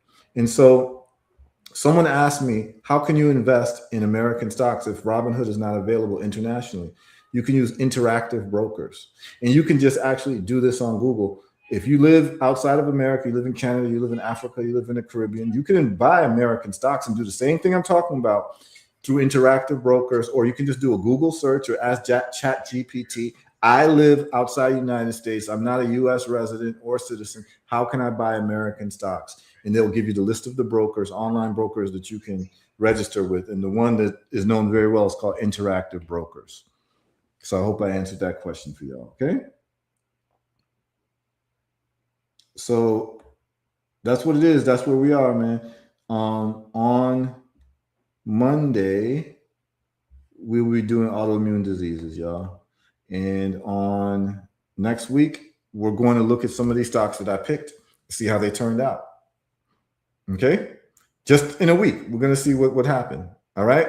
So thank you all for tuning in. Those of you all who are interested in making that exponential money with stock options or Forex or buying silver, gold on the Forex market, just register to become a subscriber on HeruTrades.com. We got a great community going on and people getting notifications before like anything takes off. Most of the trades that I make, they take off and then they come in the news like a day or two later because I've already, I'm already like ahead of them. I'm ahead of the mainstream news or Wall Street Journal. By the time it's on the Wall Street Journal, it's already done, right? So we're doing things quite quickly, and Heru Trades gives you an advantage.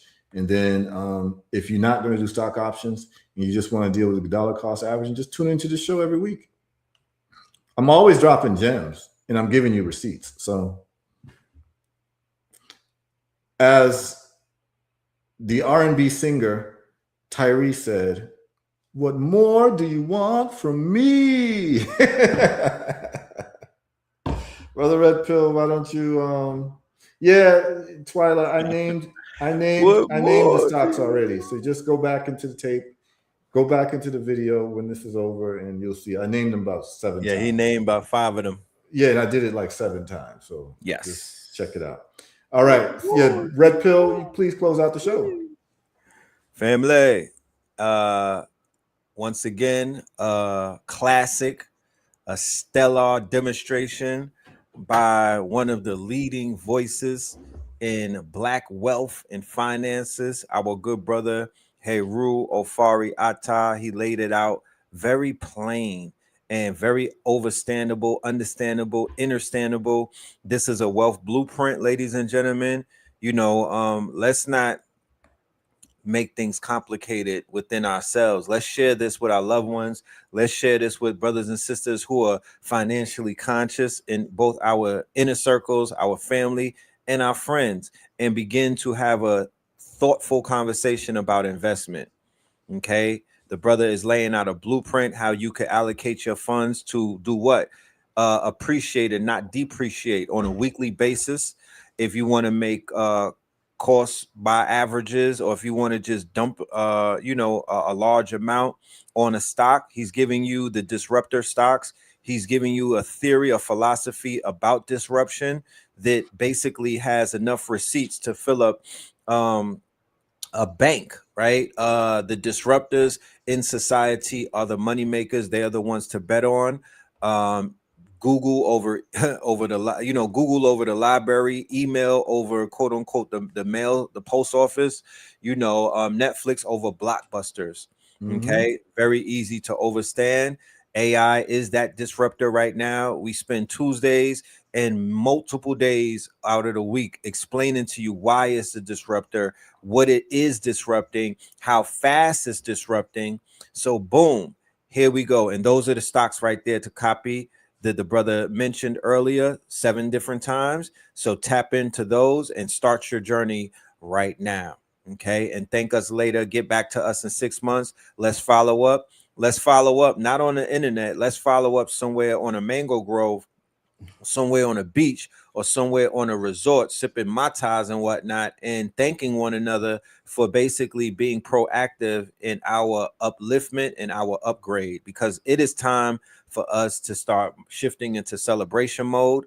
It is time, not arrogant celebration, not celebration as if we won, just celebration that we're making the right choices. So that could become, like the brother said, a dopamine release of ours. We need to rewire our minds and our brains to make this the priority, to make this the largest dopamine release outside of, and replace gossip, drama, trauma, niggardly things, and remix it and switch it up with what this brother is doing and what he's showing us and how he's living.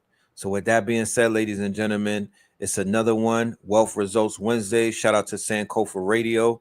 Shout out to my good brother, I'm talking about, Heru, my brother Heru Ofari Atta, and all of the KT aliens in the building. Salute. Somebody was asking, is 72 claws available for Rainbow Opals? Yes, the replay in which you speak of, the one that we just did, that is definitely available to you. The one that we'll be doing in Houston, that will also be available to my top tier, my Citrine members. For the Rainbow Opals, you have access to one day. All right. All right. Take care. Any questions that you all have about this episode or investing, hit me up at herutrades.com and just go to the contact page, info@herutrades.com. We'll take care of you. Got any health issues, high blood pressure, cancer, diabetes, epileptic seizures, autoimmune illnesses, any kidney failure, hit us up at herbalresults.net. We'll see y'all next Monday for Healthy Mondays, Health Results Mondays. All right. I enjoyed the show today. Y'all have a great day. Have a great weekend. All right. Yes. Bless. Peace. Bless up.